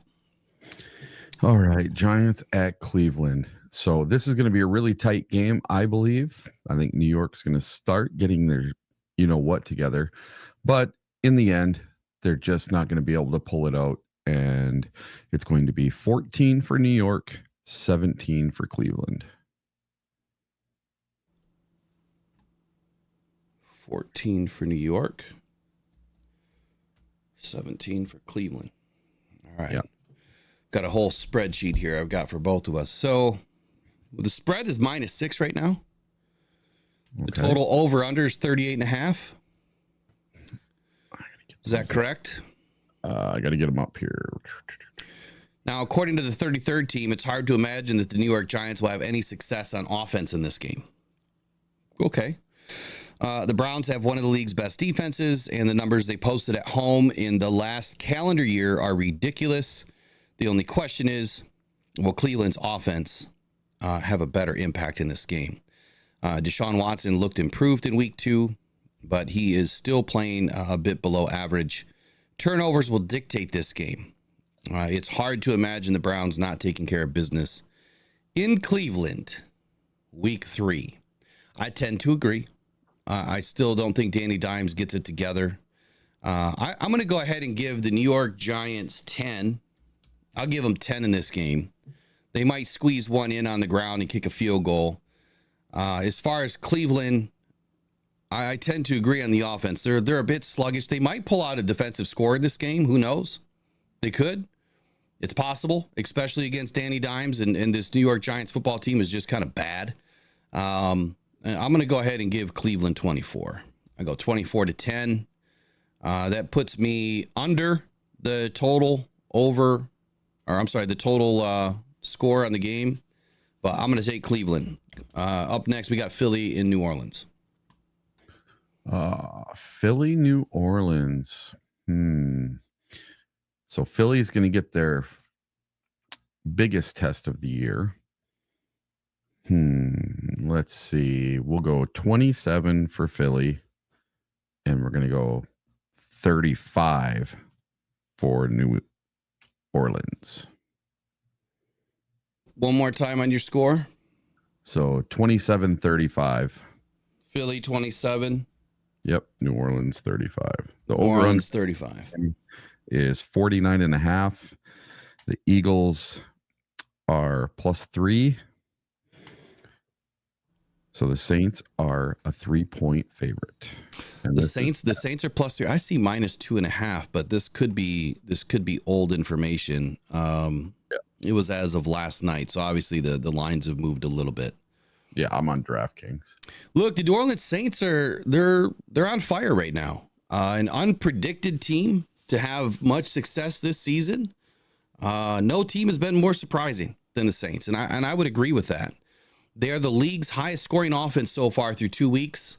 And this Philadelphia defense, they're coming off a very tough loss to the Falcons where they kind of just lost it in the end, right? Another game that I predicted that week. But Philadelphia's defense couldn't get a stop at the end of the game against the banged-up Kirk Cousins and will now face the number 1 ranked offense in the NFL. The common pick would be to bet on the Saints to take care of business at home. But look for the Eagles to lean on Saquon Barkley and get the win in week 3 is what the 33rd team is predicting. I don't believe in that. I think the New Orleans Saints roll. I think they roll in this game. I think that, Philly heading down to New Orleans is a challenge in and of itself already. And I don't know the injury factor. I don't have the injury reports pulled up right now. Yeah. Let me pull that up real quick.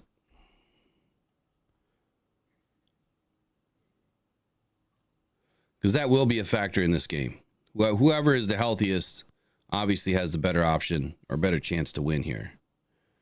So if we look at Philly,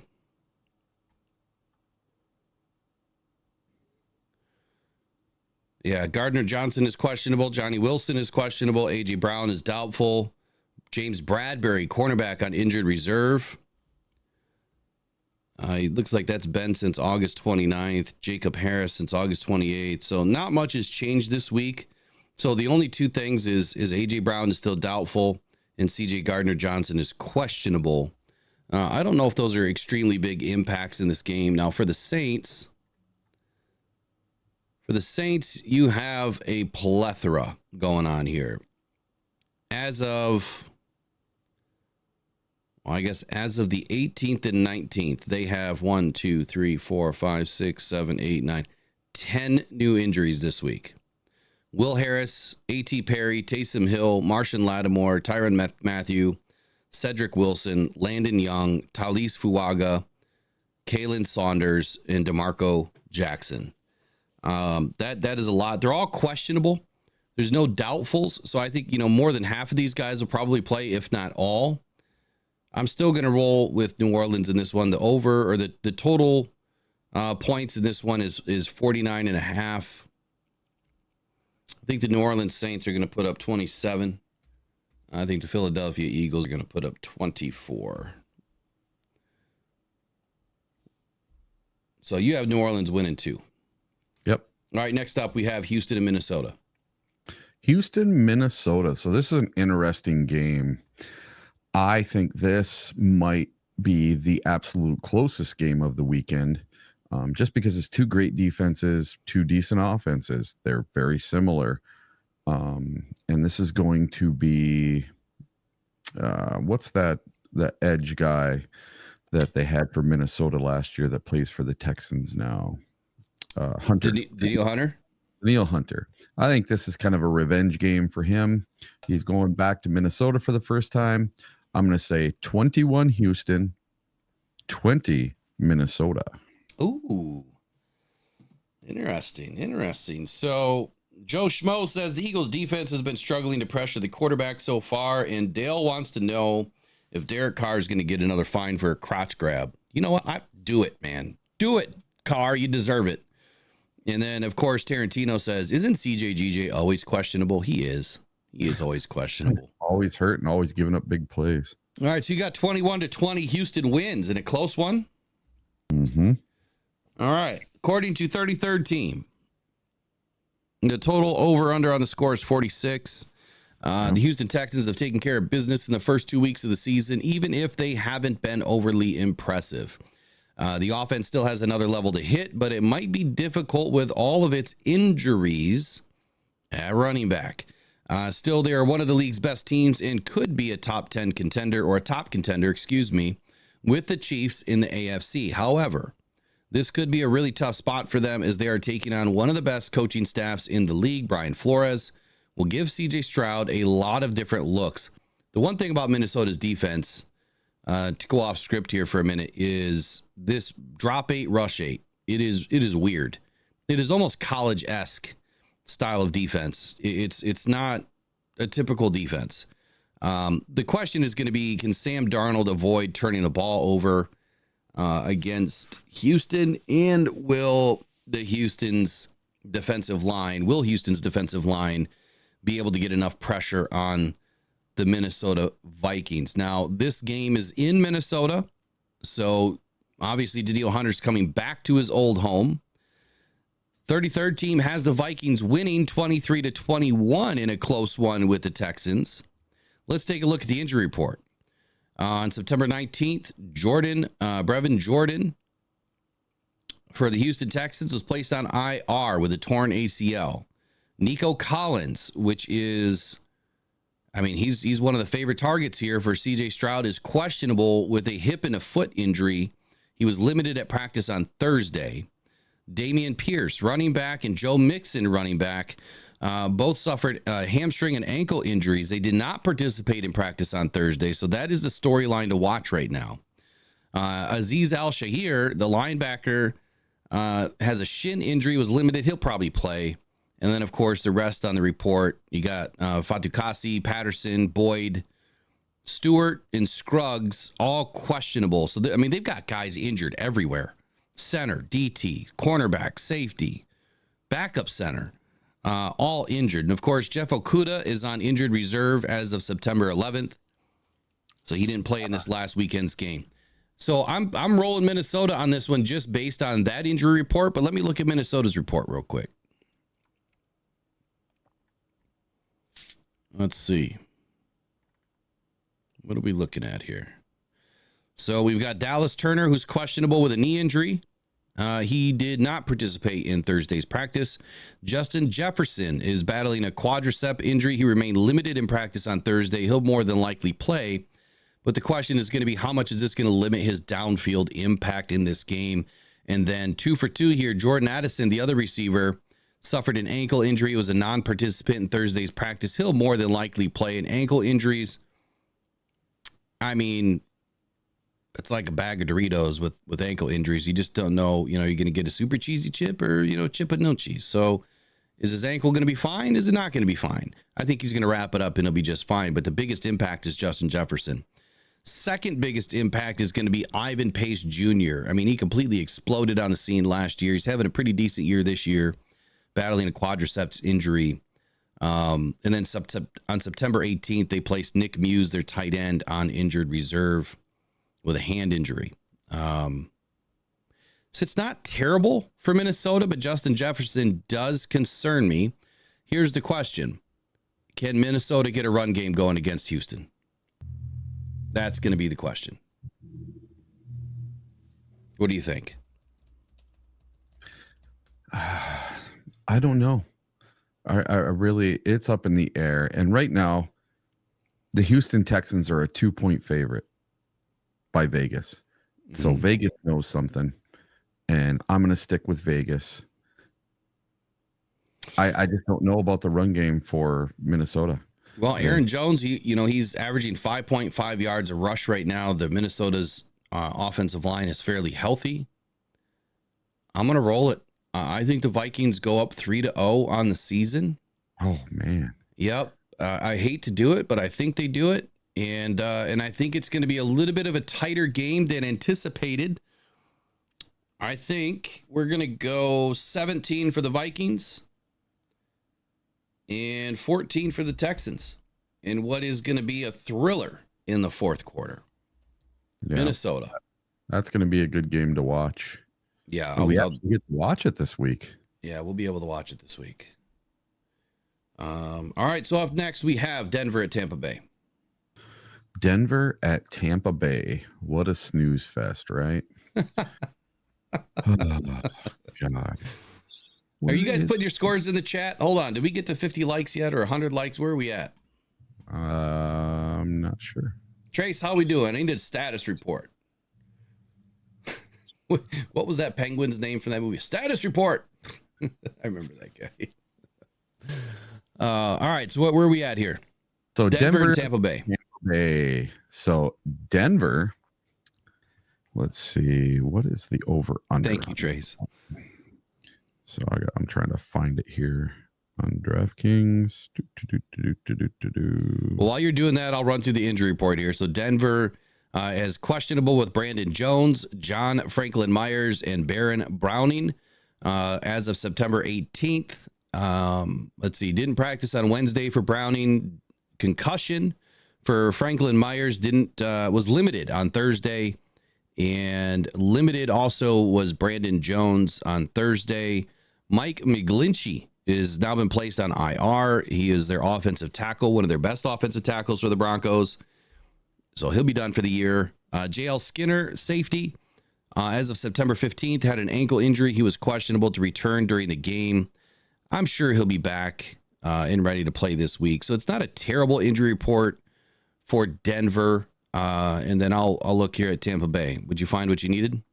Yep. So Denver is in a 6.5 point dog. Okay. So Tampa Bay is favored by 6.5 points. The over under is 41 points. I think that Vegas isn't even close. It's going to be 10 points for Denver, 24 points for Tampa Bay. So Tampa Bay is going to get out to a 3-0 start, 24-10. Okay. I'm in line here with thinking that Tampa Bay is going to win this game. And part of the reason why is it looks like Antoine Winfield is probably going to make his way back.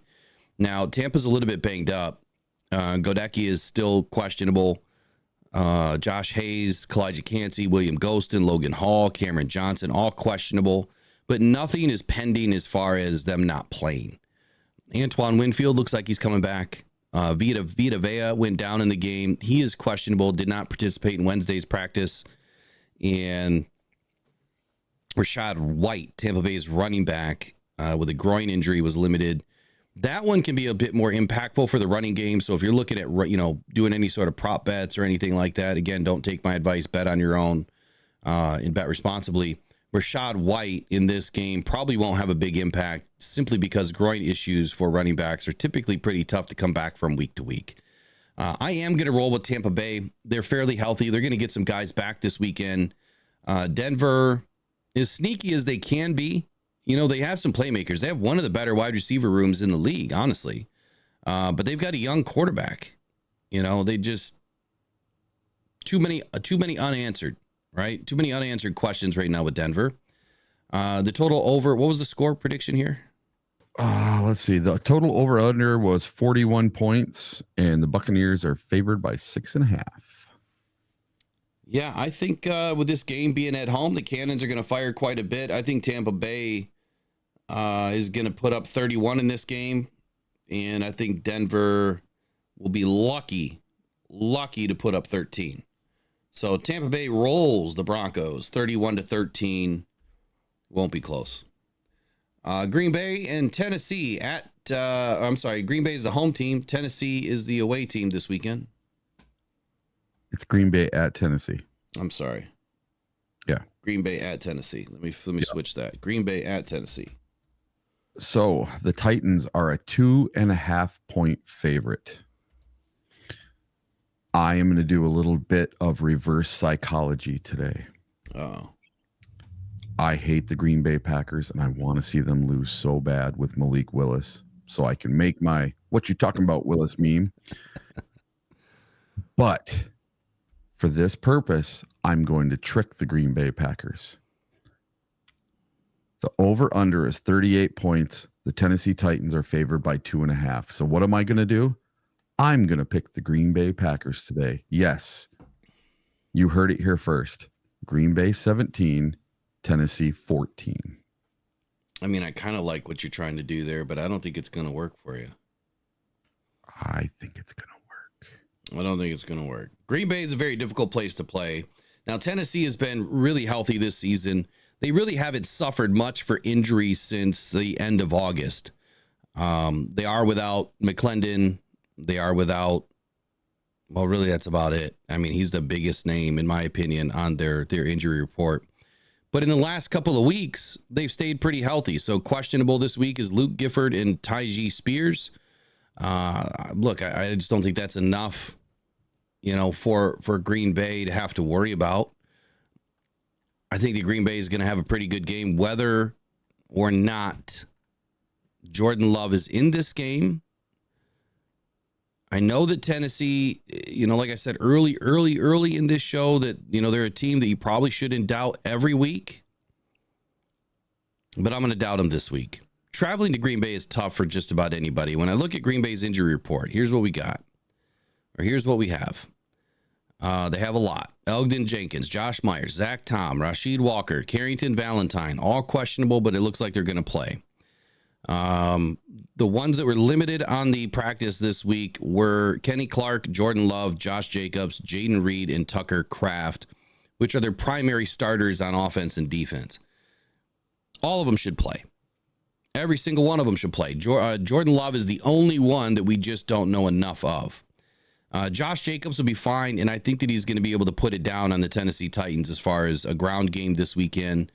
If there's one thing that we have learned the first 2 weeks of the season is that we shouldn't trust Will Levis, right? The Tennessee Titans have been competitive, but the decision-making of Levis has cost them both of their games. The roster talent that they have is just not good enough to overcome, the weaknesses of Will Levis at this point in his career. Look, Green Bay won with Malik Willis. Coaching is coaching. You can't downplay good coaching. Now, the over-under was 36.5 on this game, probably with Malik Willis supposed to play. If Green Bay's smart, they're going to sit Jordan Love, and I think Green Bay wins this game on the ground 24-9.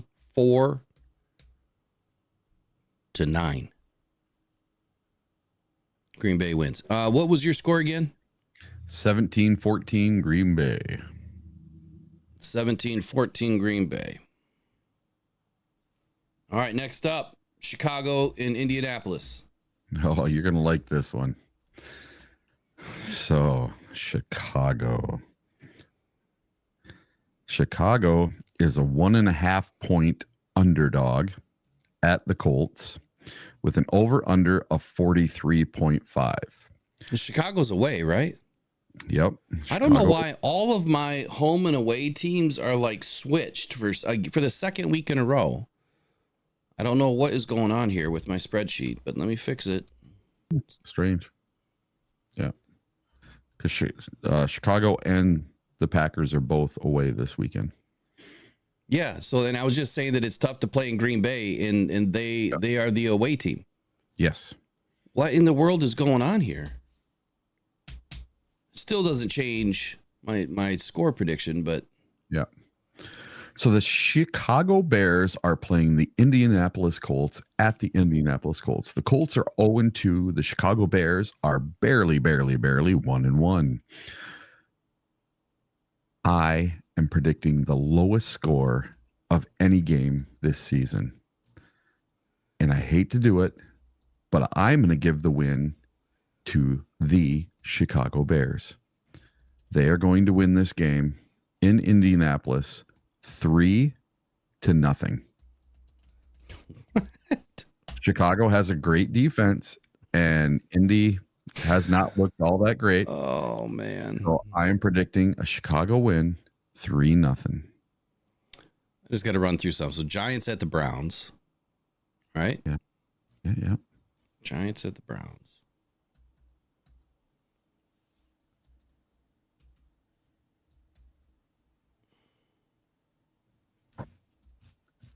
And remember, Broski Bear, I might be doing some reverse psychology with these picks of the NFC North.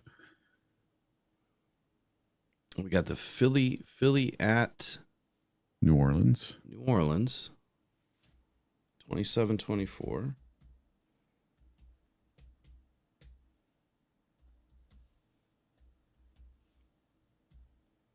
right, I'll make sure I fix these afterwards. You said 3-0 Chicago? Yep. Wow. In a snooze fest. All right. Well, here's the one thing I know about Indianapolis Colts. Oh, it's time to do something. Yep. Get up, Will. It's time to, I don't know what it is time to do. So here's the thing I know about the Colts. They have a pretty good defense. I mean, they've been a bit of a mystery, right? Even 33rd team said the same thing. Despite being 0-2, they have been in both games that they've lost this season, and they have a very talented roster. They just haven't been able to close out games. It's been early, right? I mean, teams are starting to figure, themselves out. It is week 3. I think that Indianapolis finally puts it together this weekend. Anthony Richardson, I mean, he is fascinating, right? I mean, the guy has a cannon for an arm, definitely has legs to beat you if he needs to, but he's inconsistent. What a better opportunity to go up against one of the better defenses in the league that's also been very inconsistent this season. I think the Indianapolis Colts are going to take care of business at home. The Chicago Bears have just not shown me enough that Caleb Williams knows what the hell he's doing.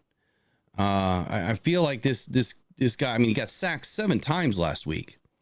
Mm-hmm. Matter of fact, I read something that the Chicago Bears may have made the worst draft choices in a lateral move by dumping Fields for Caleb Williams. You should have just kept Fields. You should have invested all of those top picks into other talent, like an offensive line. Yep. And you should have brought in more talent that your team can grow with. But I've been saying it for 2 seasons now. You cannot buy a team and expect to win games. You do need to have some sort of a nucleus on your team that, grows together, experiences life together, experiences the NFL pains together. coming from all these different factions from around the league, you've got a bunch of eyes now in your locker room.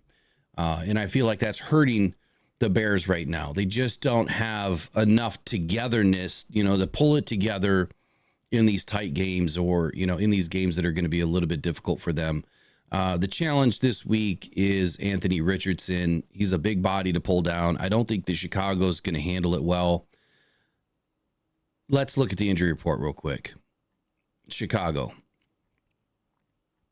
And Dallas has a ton. Chicago. There we go. Tevin Jenkins, questionable. Travis Homer, questionable. Roma Dunze, questionable with a knee, was limited in Thursday's practice. Keenan Allen, limited with a knee, didn't participate in Thursday's practice. Montez Sweat, with an elbow, was also limited in Wednesday's practice. DeMarcus Walker, Nate Davis, and Andrew Billings, all questionable. So, defense. 2 defensive ends and a defensive tackle, not looking great. They should play, but Zach Pickens, also questionable with a groin, did not practice on Wednesday. And then I'm not too worried about their fullback. This is not looking good for Chicago to have all of these questionable injuries. They'll all play, but how much is it going to hamper them in this game is going to be the bigger question that gets answered on Sunday. When you look at the Colts, where is it? There it is. The only major injury here for the week was DeForest Buckner, defensive tackle, placed on injured reserve. Laiatu Latu is battling a hip injury. He did not practice on Wednesday. Outside of that, the Colts are extremely healthy. Now, they did lose Juju Brents. They lost Cameron McGrone, earlier in the season. They lost Ebukam and Winfrey, at the end of August. So those have not been impactful players the last couple of weeks. Over under is 43.5.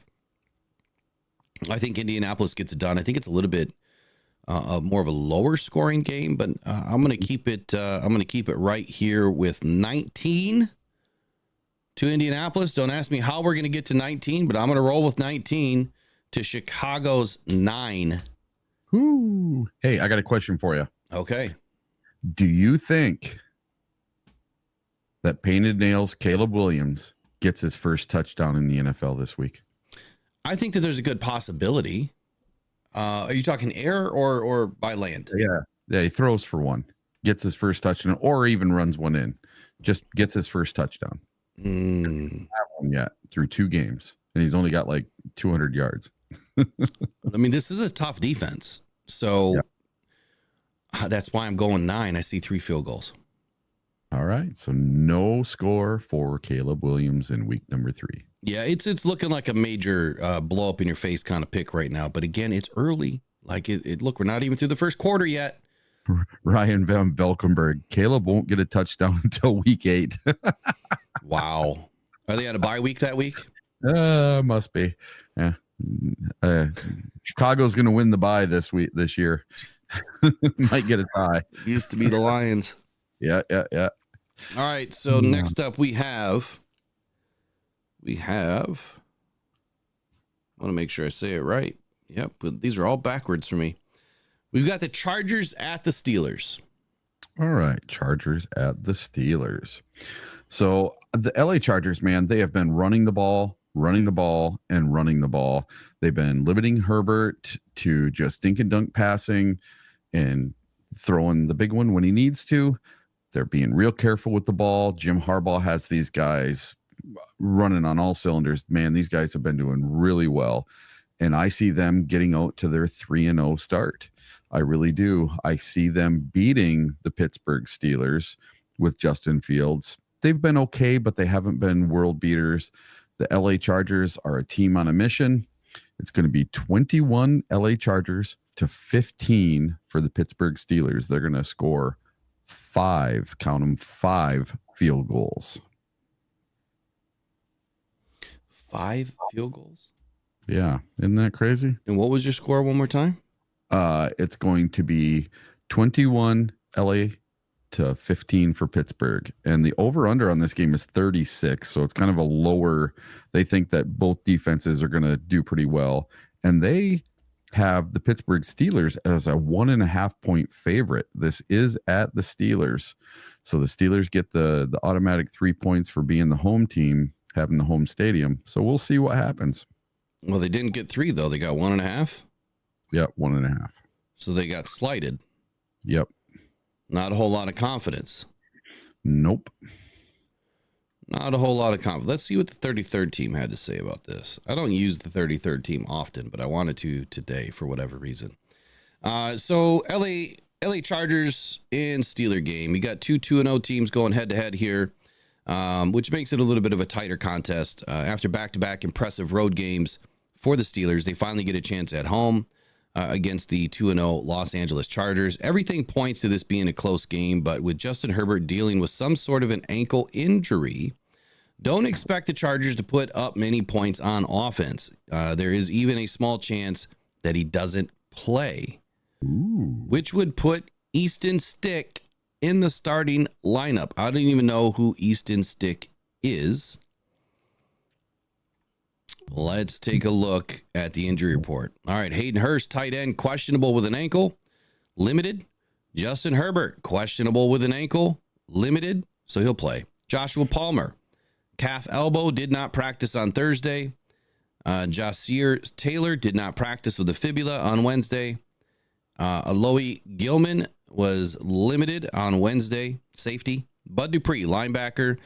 Joey Bosa, linebacker, should both play. Junior Colson, linebacker, questionable to return in the game last weekend, so he should play this weekend. Most interesting news, which happened prior to the season, DJ Chark was on IR, so that is the only big injury, in my opinion, that they suffered prior to the season really kicking off. As far as the Steelers, though, where are the Steelers stacking up as far as injuries is the question. And right now, questionable with a knee and not practicing this week is Mycole Pruitt, tight end, and Russell Wilson is still limited with a calf injury. So no real news there, but they did place a couple of players on IR this week. Tyler Medikevich, linebacker, and Ben Skrowanek, wide receiver. So two players added to IR this week for the Steelers. Otherwise, they're fairly healthy. Looking at the injury reports, I don't think there's any big concerns. I think Herbert's going to play. The question is, who has the better running game this week? What do you think? Justin Fields versus who? Versus the San Diego run game. Their run game has been on fire this year. And they run the ball, run the ball, run the ball, run the ball. That's Jim Harbaugh. That's Harbaugh's MO. Yeah, it's what he did in college, and it's what he's doing in the pros. And so far, it is working. Well, J.K. Dobbins has been, he's been my number one producer in my fantasy team. Exactly. Josh Palmer is the guy that can light you up at any moment. Quentin Johnston, he's been a little bit slow to progress, but he's having a better season. Ladd McConkey, he came out of left field. I don't think anybody, there was a lot of, great things being said about Ladd McConkey, but man, is he really coming out of left field. You can't discard Will Dissly, their tight end. Even though Hayden Hurst is questionable, Will Dissly is a starter. I think that this is a ground type of game. You got J.K. Dobbins, you got Gus Edwards backing him up. Even if Justin Herbert, is a little bit limited with an ankle, all he has to do is hand the ball off. So I'm going to roll with the Chargers on this one. Even though Justin Fields is Justin Fields and he's having a pretty good season so far to start, I would like to think that Joey Bosa is a little bit more disciplined and Khalil Mack is a little bit more disciplined than what we see out of, our team at times with mobile quarterbacks. The fact that Harbaugh is coming from a college game where you have a lot of mobility at the quarterback position, I think plays well into the matchup here. I think that Harbaugh is going to have this team more ready for a mobile quarterback like Justin Fields because he just was in it for like 8 seasons with, the Wolverines, where he had to deal with it more often. So his scheming on defense, I think, is more well prepared for a dual threat quarterback. Does that make sense? Yes. Oh, I hope so. I'm going to go LA here. So what's the total over under in this game? 35? 36. 36. And I don't know how many points LA's been averaging on the season. That I don't know. Let's take a look here. Steelers have been really low. Yeah, so LA put up 22 and 26 respectively, so they're averaging about 24 points per game. I'm going to roll the average on this one. I'm going to go Chargers 21, Pittsburgh 17. A little bit of a closer game, but Chargers pull it out. You have the Chargers 21-15. Next up, Seattle and Miami. So this is a game I would really like to pick it the other way, but I can't. Miami, they're a wounded animal. In Seattle, they're looking pretty tough. So let's see what the Seattle numbers are for this weekend. So the over-under on this game is 41.5, which is a decent scoring game. And then the Seattle Seahawks are favored by 4.5. This is at the Seahawks, so they're getting a little bit more than the normal 3 points. I do not have the Miami Dolphins doing much in this one. So I have the Miami Dolphins at 11 without Tua and the Seattle Seahawks 21. And the Seahawks are going to get out to a 3-0 start coming into Ford Field next week for Monday Night Football. Yeah, I don't love it. I don't love the situation. Give me your score one more time. Seattle was what? So 11-21. 21 for Seattle. Gotcha. And Seattle going up the right. So I'm in the same boat here. I mean, look, the Dolphins aren't going to do anything with their backup quarterback. Skylar Thompson.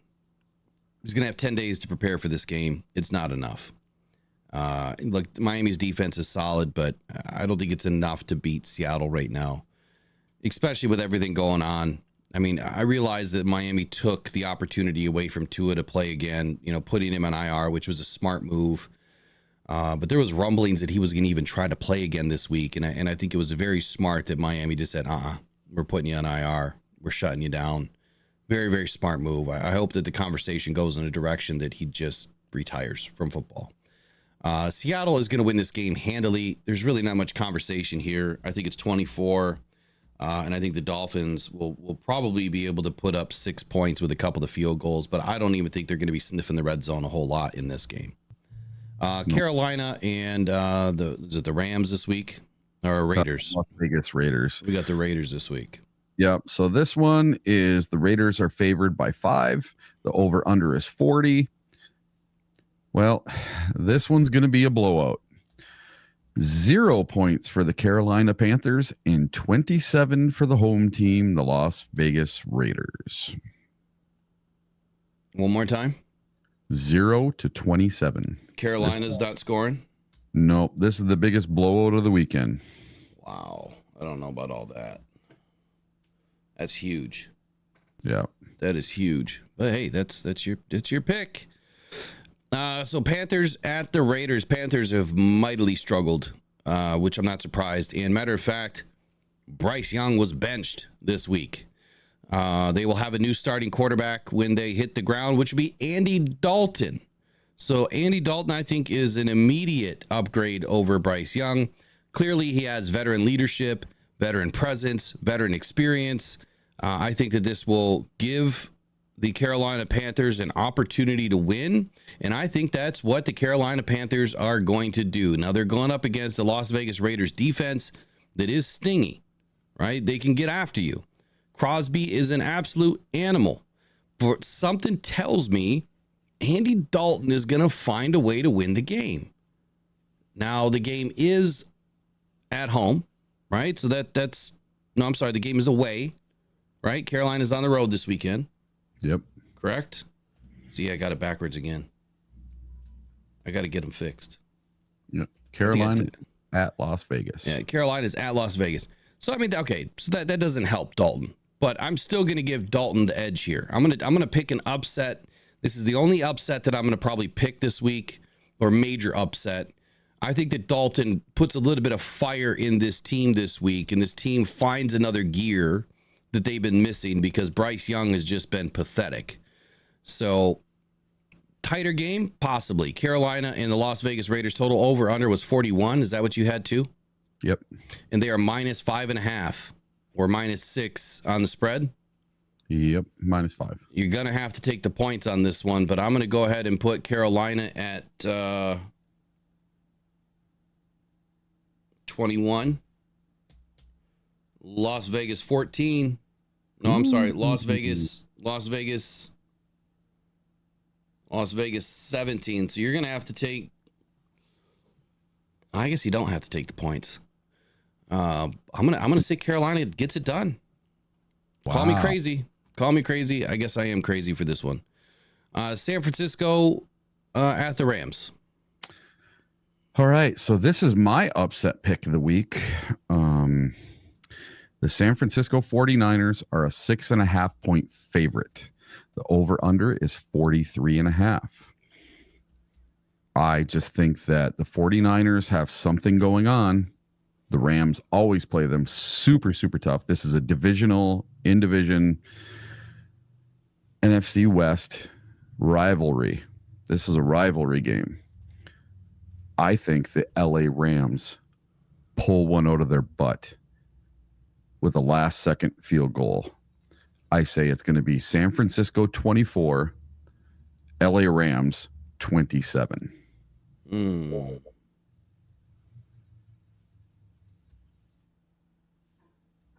So you had the San Francisco 49ers 24, LA Rams 27. Okay.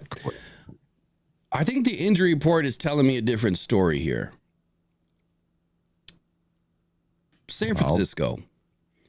Charvarius Ward, Nick Bosa, Deebo Samuel, George Kittle, Christian McCaffrey, Ricky Pearsall, all battling injury. Pearsall is out. McCaffrey is on injured reserve. George Kittle won't practice Thursday due to a hamstring injury. Deebo Samuel won't practice on Thursday due to a calf injury. Nick Bosa was limited during Thursday's practice session, and Charvarius Ward has a hamstring injury, did not participate in Thursday's practice. Now, some of these do not participates are probably to give these guys a little bit of rest so that they can hopefully get up and get ready for the game this weekend. I mean, that's an entire team for San Francisco. They're missing, all of their big-time players. Yep. But on the other side, the Rams also suffered a lot of injuries over the last couple of weeks. And matter of fact, I think what's his name? Jonah is out on injured reserve with a broken, shoulder or fibula or tibia, something. I don't remember. Yeah. Broken collarbone, I think. What was it? Broken collarbone, I think. Oh, collarbone. Okay. Yeah, that's a 6-week deal. So John Johnson and Jonah Jackson were both added to IR this weekend. So safety and a guard, guard, center, whatever. He's been playing a little bit of both. Cooper Kupp has been injured since week 2. He's probably going to play. Not sure if whether or not he's going to be placed on injured reserve was the last storyline. So still looking to see what happens today with Cooper Kupp. That's why I put out my final predictions on Sunday morning. Davis Allen did not practice this week. Bobby Brown, defensive tackle, looks like he'll play. Joshua Carty, their kicker, did not practice. So, having field goal opportunities is a little bit limited.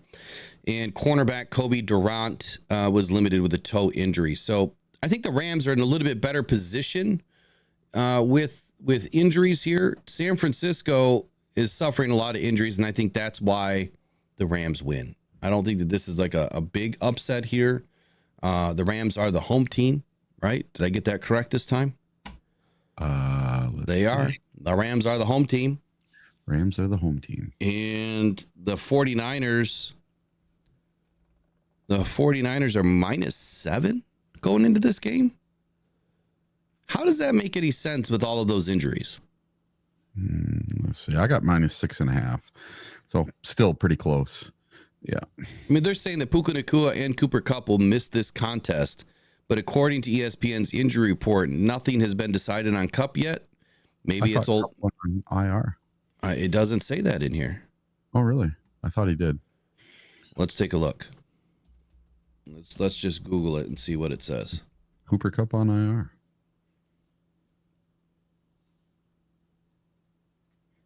We had a really cool comment too, by the way. Okay. From, let's see, where's it at? From Riley O'Brien.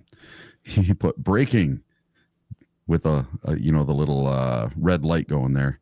This show is absolutely phenomenal. Let's effing go Lions. Love it, buddy. Appreciate you, man. Yeah. Super shout out to you.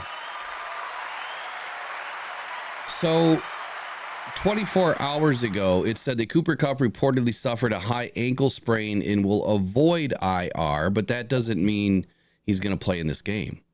So right. ESPN is a little bit behind on their injury designations, but that's great information here to know that he has a high ankle sprain. So that does add another element. Who is Matthew Stafford going to be able to pass to? That's going to be the biggest question of the game. But when you look at San Francisco's injury report, it is not good. If they don't have Debo, if they don't have, right now he has Brandon Ayuk. Let me pull it back up real quick. I'll move on because I really don't care about this team. Yeah. But Bosa's suffered an injury, right? Debo Samuel suffered an injury. George Kittle, wasn't he carted off the field? Yes. Right. With a hamstring injury. Christian McCaffrey is out, their leading running back. Anytime you're without McCaffrey, you're going to struggle. But Bosa, Debo, and Kittle, they'll probably play, but how limited are they going to be? Man, no Kupp, no Puka. I hate to say it. Maybe the 49ers pull this one out. Maybe they do. Maybe they don't. I'll put out my final on Sunday. This is what I have to say about this game, okay? Everybody's been talking, is Brock Purdy a fraud? No. Well, he's going to have to prove it this Sunday versus a pretty decent defense with none of his main players. No CMC, no Debo. He's hurt. Debo's doubtful right now. Well, possibly. Okay, so possibly no Debo, possibly no Kittle, and no CMC because he's on IR. Okay, yeah. 3 of your big bucks are going to be missing, right? Let's see what he can do. Can he put the team on his back? Can he win a game? Let's see if he can do it. If he does it, I don't think that makes him a fraud. Like, even if he loses the game, that doesn't make him a fraud. I don't know, dude. I don't think he's this world beater quarterback everybody makes him out to be. He's done nothing but win. He has. For almost 3 seasons now. He's done nothing but win. Yep. I don't think that he's a fraud at all. And I definitely don't think that if he loses this game because he's missing his entire team would mean that he's a fraud. I just think it's a bad situation. Okay, so I guess the same could be said about Matthew Stafford. Mm-hmm. He's missing Kupp and he's missing Puka, right? Yep. Does that make Stafford a fraud if he loses this game? Stafford's been there. Stafford's done it with teams that suck. He inherited an 0-16 team, and he came back and won some games. He put the team on his back in that Browns game. He separated his shoulder and came back in and won the hearts of millions of Lions fans. I haven't seen that kind of play out of Brock Purdy yet.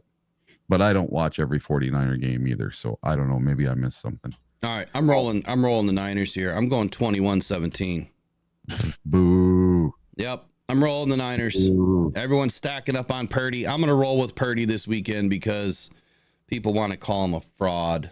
I don't think he's close to being a fraud, but I'll put out my final predictions on Sunday. To Detroit at Arizona. This one I got right. Detroit's on the road this weekend. I got that one right. Yep. So I have. Oh, geez.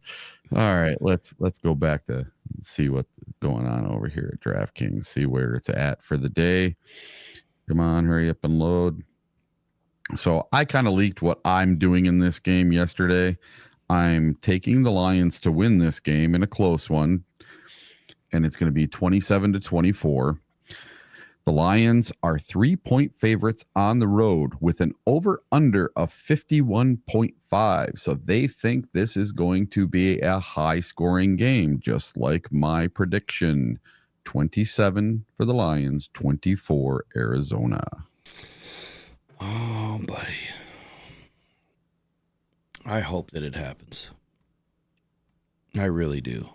You're not picking against us, are you? Well, of course not. Of course not. But this is a test, man. It is. That's why I have it 27-24. This is a test.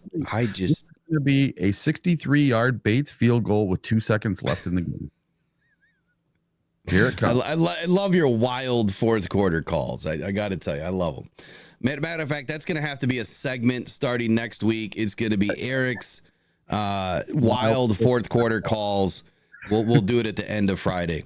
I'll have to make a little audio or something for it. I got it right last week. I said Hutch was going to have a sack forced fumble. Sack fumble, yeah, you called it, but we didn't get the ball back. So no, we didn't get the ball. But like this is an issue, right? I mean, Kyler Murray, if he's able to scamper around and do what he's been doing the first 2 weeks, the Lions lose this game. I'm sorry.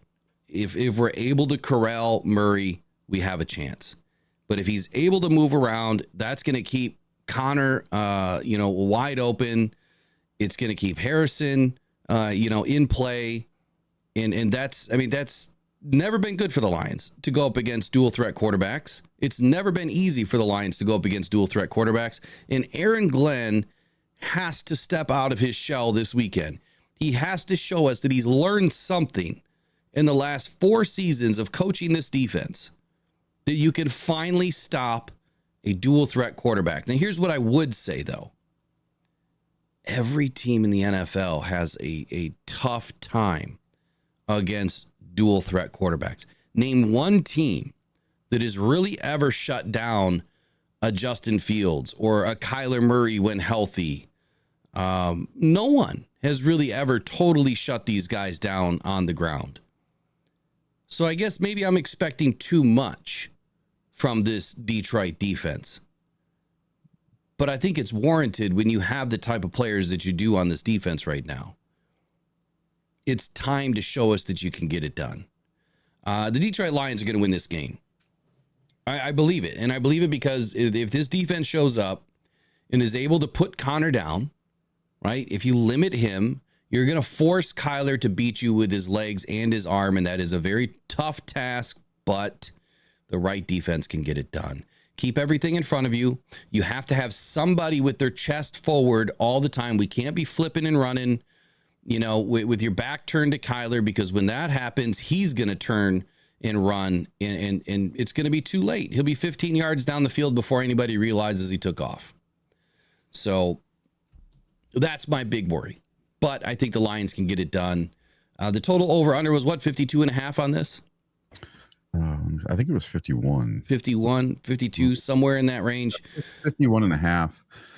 Did you happen to see the interview this week with Aaron Glenn and the reporter that kept asking him, are you going to put a spy on Kyler Murray? I heard the question getting asked. Yeah. And I don't know if that's coming from me, because I consistently ask for a spy. And there's 2 ways to look at a spy. Like, how do you identify a spy?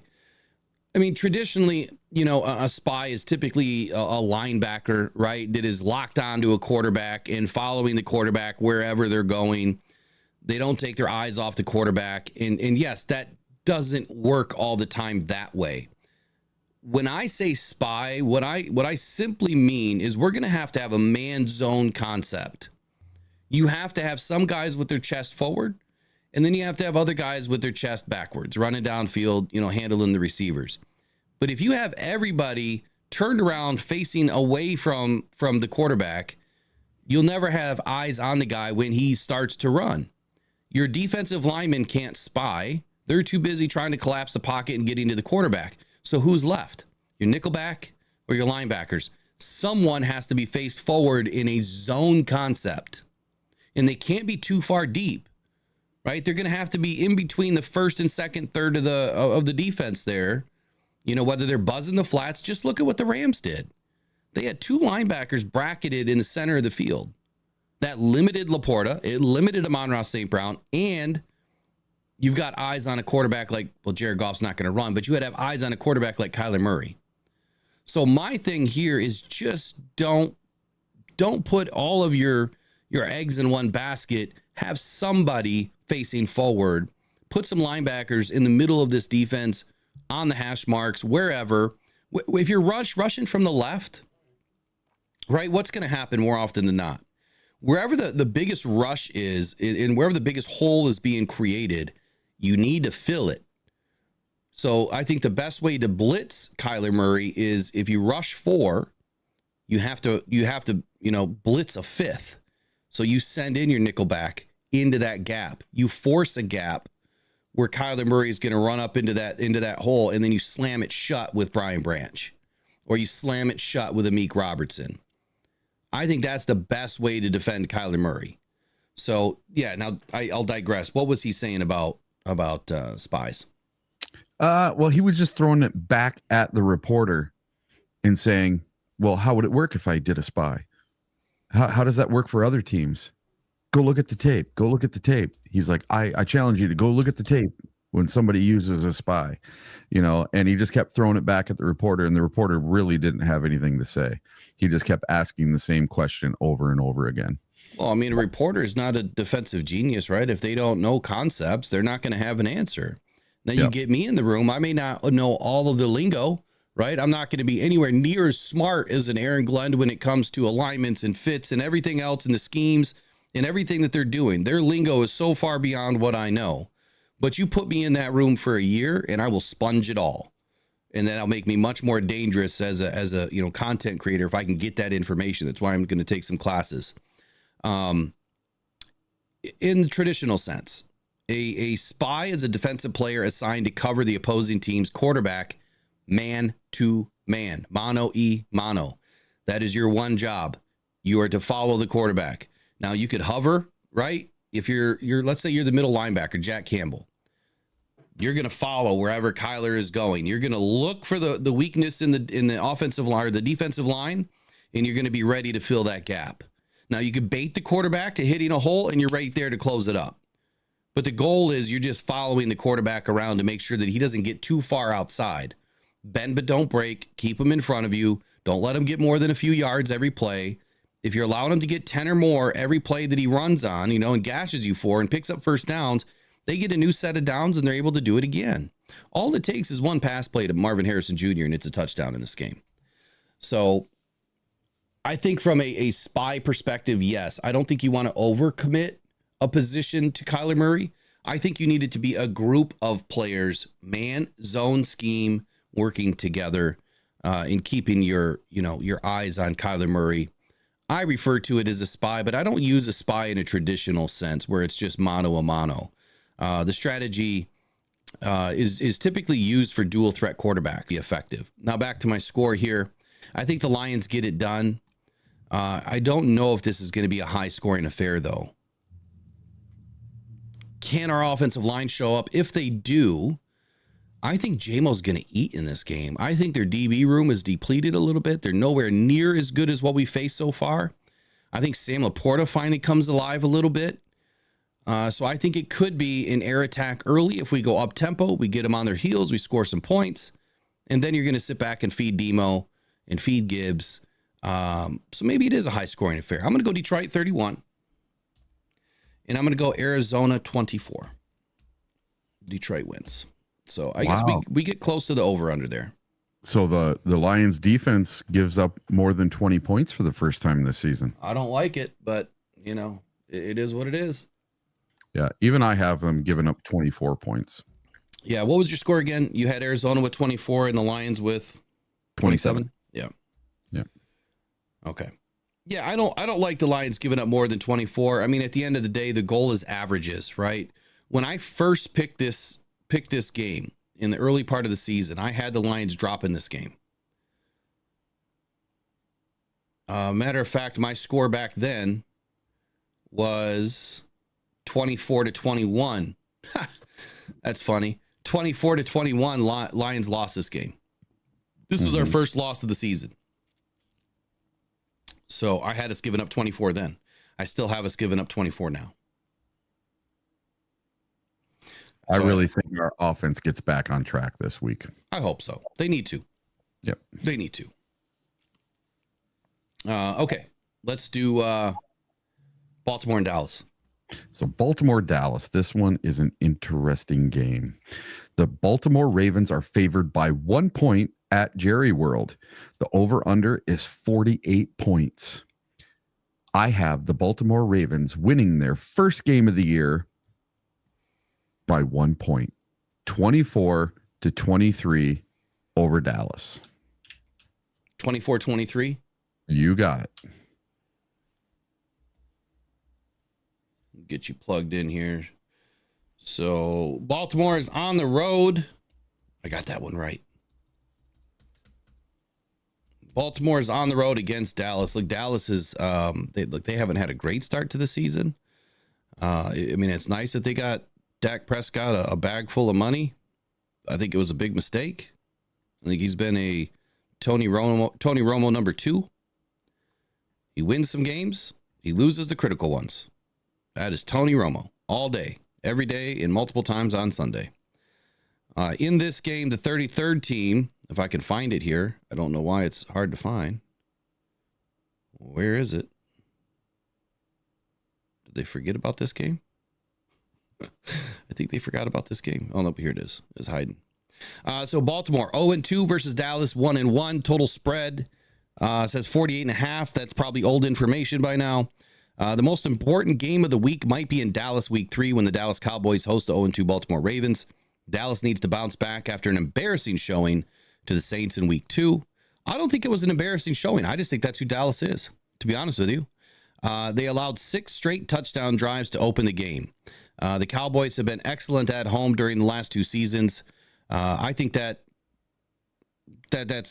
not going to happen this weekend. I think that Baltimore also gets it done. The good news is for Baltimore that Lamar Jackson has a career record of 20-3 against NFC opponents, throwing 34 passing touchdowns and only 8 interceptions against the NFC. The smart bet here is to take the Ravens as they are more desperate of a team and need to win this game a little bit more than Dallas. But if you look at the injury reports here, it's not looking good. Nate Wiggins, Kyle Hamilton, David Ojabo, and Deontay Hardy for the Baltimore Ravens, all limited. And Wiggins had a concussion, was also limited in Thursday's practice, all trending to play this weekend. Now, the Baltimore Ravens have not suffered any other major injuries since the start of the season, so that is a positive for the Ravens heading into this game. The hardest rushing game, I think, to control is Lamar Jackson and Henry. I don't think there's anything bigger, tougher, harder to figure out than those two. On the Dallas side for the injury report, you have Jalen Brooks, Jake Ferguson, Trevon Diggs, CeeDee Lamb, Malik Hooker, and John Steffens Jr., as well as Mozzie Smith, all limited to some degree, either not practicing or limited in Thursday's practice. Most of them are trending to play. Now, the biggest loss for the Cowboys was Jordan Phillips. Defensive tackle was placed on injured reserve just 2 days ago. Look, the Cowboys are banged up. They're banged up big time. And the Baltimore Ravens are hungry. And I don't think anybody likes the Cowboys. So I think that the Baltimore Ravens get it done. Let's see. The 33rd team picks a close game here, 27-23 for the Cowboys. Eric, you picked a close game, 24-23 for the Ravens. Yep. And I'm kind of right in line with that, but I do believe that this game gets a little bit more out of control for Dallas. I think that Dallas is going to be lucky to put up 17 points in this game, and I think Baltimore hammers them 34-17, doubles them up. You know what? Pretty. Is McCarthy going to be the first coach on the hot seat this year? He could be. The fact that they just paid Dak Prescott all that money, Jerry is expecting to win. Jerry doesn't have, a ton of time left. I mean, he kind of made a weird statement this year when he was talking about time left, on this earth and what he wanted to see from his team. So I don't know if he's battling some major health issues. I mean, he's never really looked healthy, I guess, but maybe that's just the Texas sun. I don't know. Be interesting to see what happens if they drop a couple more games. Be interesting to see. Good call on that, Eric. Good call. KC in Atlanta here. All right. KC Atlanta.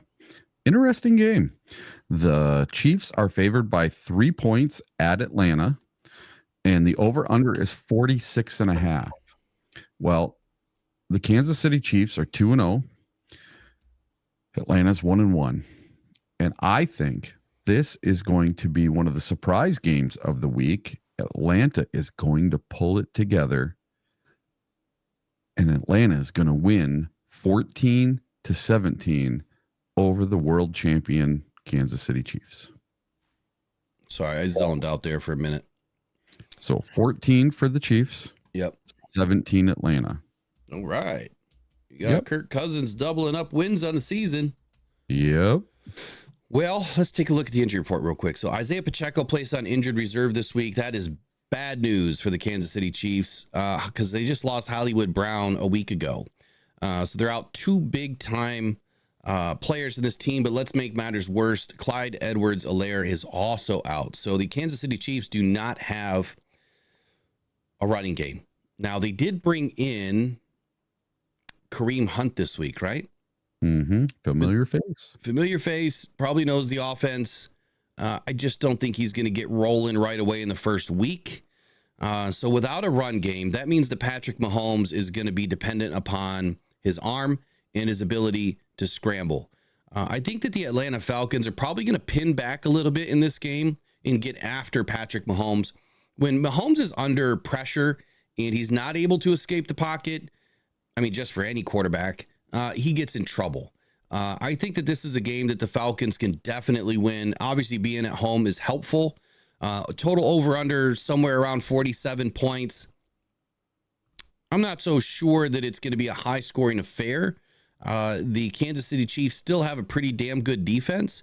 When we look at Atlanta's injury report, they don't have a ton going on here. So September 16th, they lost Nate Landman, their linebacker, to injured reserve. And then James Smith-Williams, their defensive end, was questionable, but it looks like he's going to play. So Atlanta has not lost anybody really since the end of August outside of Nate Landman, which is not a huge loss.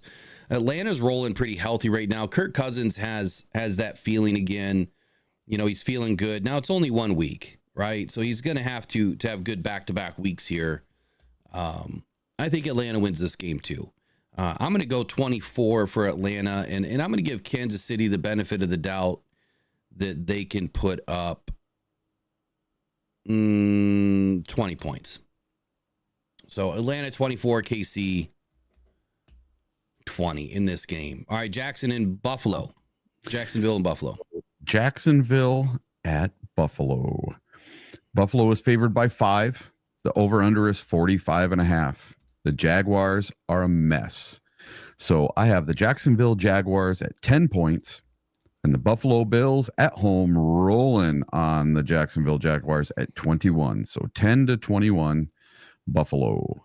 I would definitely agree that Jacksonville is a mess. Trevor Lawrence has lost his last 7 games under center. While it's certainly not all of his fault, something about this team just doesn't feel right. What was supposed to be a big comeback year this year for the Jags just has not come to fruition. When we look at the injury report right now for the Jacksonville Jaguars, I can never say that word. Jaguars, just the Jags. We're just going to call them the Jags. Jaguars. Where is it? Jacksonville. Here we go. Darnell Savage, safety, is limited, and he did practice on Thursday. Tank Bigsby. Love Tank, man. Great running back. He's got a shoulder injury. He did practice in limited capacity on Thursday. Evan Ingram, the tight end, also had he had a hamstring injury. I apologize. Did not practice on Thursday. Now, the Jags have not really lost anybody since the end of August outside of Tyson Campbell. Starting cornerback was placed on injured reserve on the 12th. So that was before last week's game. So no real news as far as updated injuries that are going to affect the Jags this weekend. Everybody that is listed on the injury report should play. That is the thought process right now. When we look at Buffalo, man, Josh Allen's been on something this year. Javon Solomon, Dwayne Smoot, both defensive ends were limited on Thursday.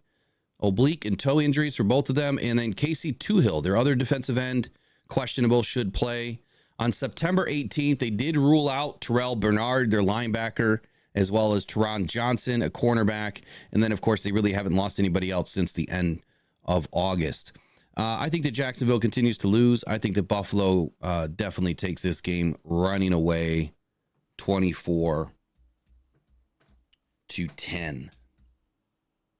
What was your score on this one? 21-10. Oh, so we're right in line. All right. Last game of the week, Washington and Cincy. All right. So this is my upset special for Monday Night Football. Upset special. Yeah. So the Bengals are favored by 7.5. So the Washington Commanders are getting us 7.5 points. The over-under is 47. And I think Jaden Daniels gets it together on his third game. He starts hitting some of his receivers. He's going to score some touchdowns. He's going to score 2 of them. And they're going to kick a field goal. So it's going to be 17 for Washington. And Joe Burrow, there's just something off this year. That team just has looked like crap. 17-14, the Washington Commanders in the upset win over the Cincinnati Bengals. 14-17? Yep. I like it. I like it. I like the call on Daniels. Look, he's been one of the most prolific one of the most prolific quarterbacks as a rookie so far this season. As a rookie this season. He's looking like he's the belle of the ball as far as draft picks go for the first rounders this year. I think someone on Rock Down Detroit Lions said that was going to be the case this year. Said that Jaden Daniels was going to be the better quarterback out of the two between him and Caleb Williams, but it's still early, so I'm not going to be blowing any horns just yet. But I will say this. You're exactly right with the Bengals not looking like they were supposed to, but I did warn everybody that I have not felt confident about Joe Burrow in a long time. He's just kind of disappeared. The fact that they lost DJ Reader was huge for their defense, and we're seeing those impacts now for the Detroit Lions defense. And I did forget that there's 2 Monday night games this week. So it is the Bills and the Jags and the Commanders and the Bengals on Monday night this week.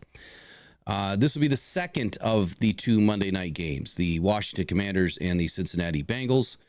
There's a chance that we see a bit of a hangover after the brutal loss to the Chiefs in a walk-off fashion, but expect Joe Burrow and the Bengals to play with a sense of urgency, is what's being reported by the 33rd team. Now, Jaden Daniels is the type of a quarterback who could give Cincinnati fits with his athleticism and ability to make plays downfield.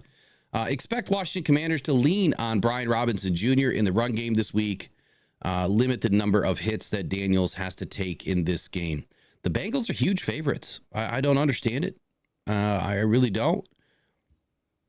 They're saying to stay as far away from the spread as possible until the Bengals can actually finish a game. And I would tend to agree. The 33rd team calls it a close one at 23-21 for the Commanders. Eric Rintamaki has called a close one at 17-14 for the Commanders. And I, too, am going to call it a close one. But I am also picking the Commanders. And I think that they're going to put up 24, and I think that Cincinnati is going to put up 17. I think that Jaden Daniels also has a good game. He's been close. He's 1-1, but he's been close in every game from kind of breaking out just a little bit more week after week. I do like Jaden Daniels. I do like the way that his season is progressing, and I do have him pegged as the best rookie quarterback out of the draft this year. Nice. So we get a few things right here. Gaviscon Khan, that sounds like something you take for your stomach, says, hey, boys, thoughts on the too high D and why AG's defense looks too simple. It's early. I don't think that we've seen enough, and I think that the reason why our Lions offense is struggling is I honestly feel like Ben Johnson has been a little conceited with his offense. I think that he's kind of gone into these games vanilla and not opening it up, thinking that we can beat these teams without showing too much, because as each week progresses, they're trying to install a little bit more. They don't want to put out too much tape. I think that's the wrong approach, man. Just throw it all in there and go win these games, and don't worry what the teams have on you. The too high defense this weekend, I think it needs to be single high safety, and they need to cover down low with 5 DBs in just about every opportunity. I don't care if we go 3-3-5 almost every play this week. I really don't. Like, if you got Aiden, DJ, and Aleem in there quite often, and you can roll down, with an extra linebacker or an extra DB, definitely on third down. That's how you're going to contain Kyler. I would even mind seeing probably some 5-2-4 action this weekend, going 5 heavy on the defensive line, really, really creating a bigger box to trap Kyler. It'd be interesting to see what AG does. I'm lost right now with what he's going to do, because you think that you have an opportunity to call a perfect game, and he does something totally off the wall that doesn't make any sense. But that's AG for you. Well, I'm not low on AG though. I'm not. I think AG is a really good defensive coordinator. I just feel like if anybody gambles more than Dan Campbell, it's Aaron Glenn. But anyway, we're about 36 minutes overdue today. Eric, I appreciate you sticking around. Yeah. Hopefully your shop is not loaded with people trying to buy stuff. I got a worker today. I'm good. Oh, there you go. There you go. So before we head off, man, big weekend this weekend for football, and the Lions have got to turn it around. I'm expecting that we'll see something different this weekend. I think that we're going to see the Lions of old, and they're going to step up on this offense and our defense, man. There's some really exciting stuff happening here. Stop pressing the panic button. Right? Just stop pressing the panic button. Don't buy into everything that you read. There's just some people, for whatever reason, that they can never get out of SOL land. And it just needs to stop. The negative energy needs to stop. The Lions are in a good place, right? They're 1-1. There's plenty of football left. 1-1 teams have won the Super Bowl. So I'm sure a 1-2 team has won a Super Bowl. We'll have to look at those numbers. But this Sunday, we'll be here doing play-by-play. Eric, I don't know if you're going to be around, but you're always more than welcome to join. But I'll be doing play-by-play. I don't know if I'll be by myself. I don't know if Chef will be in with me. I have no idea what the plan is for the weekend. But be right back here on Sunday. We're going to have some fun with it. We might even have some pop-up giveaways during Sunday's show. So we'll see what happens. Let's push it to, what are we at? 6,000 subscribers is the next goal.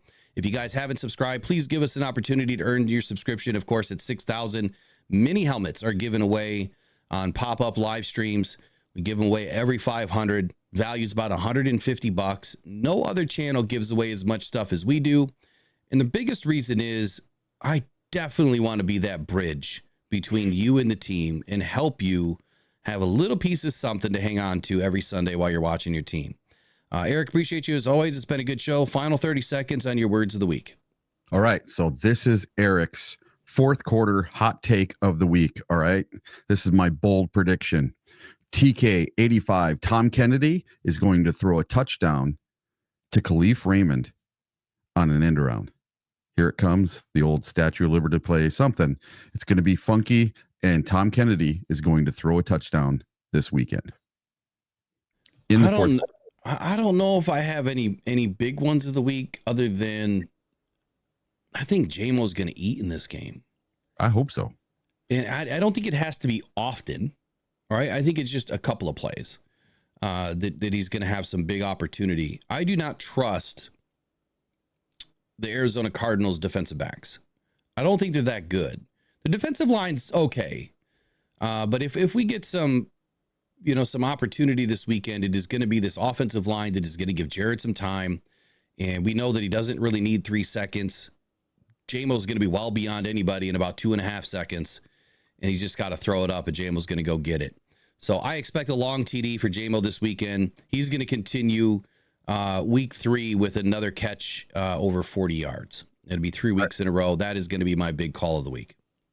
I heard something about J-Mo. If he extrapolates what he's doing right now through 17 weeks, he's going to have over 1,500 yards. Yeah. Yeah, I mentioned that last week. Yeah. Was that you? But yeah, it was me. But you know what? I think it's even more than that. What does he have right now on the season? Do you remember? 200 yards. Is it exact 200? Yeah. Okay, so that's 1,700. Yeah. That's just crazy numbers. Yeah. Well, he did say he wanted to have the most yards and the most touchdowns of anybody. He did not care about receptions. Yeah. And there was something to that. I mean, so far he kind of called his shot, right? I mean, he's only needed a few receptions in each game to have a huge impact. And I also said this too, you know, maybe some of the slow start to the Lions offense is we now have this new wrinkle, right? J-Mo's finally able to do some things. And maybe that is giving our offense, you know, enough of a wrinkle of its own just to try to figure out how to get Amon-Ra St. Brown back involved in the game or how to get Sam Laporta back involved in the game. When you think about it, those probably were Sam Laporta's touches. I guess at the end of the show, here's what I will say. Jared Goff has got to get through his progressions quicker. He cannot hold the ball. He was holding the ball at times last week when players were open. And what's weird is he was staring down, you know, some of the receivers he was going to throw to anyway, but he waited a half a second and almost waited for the defense to get closer as opposed to being wide open. Jared just got to fling it. He can't be afraid to throw interceptions. He just has to fling it. He's almost playing a little tepid right now. That's it, man. That's it for Rise and Grind for the week.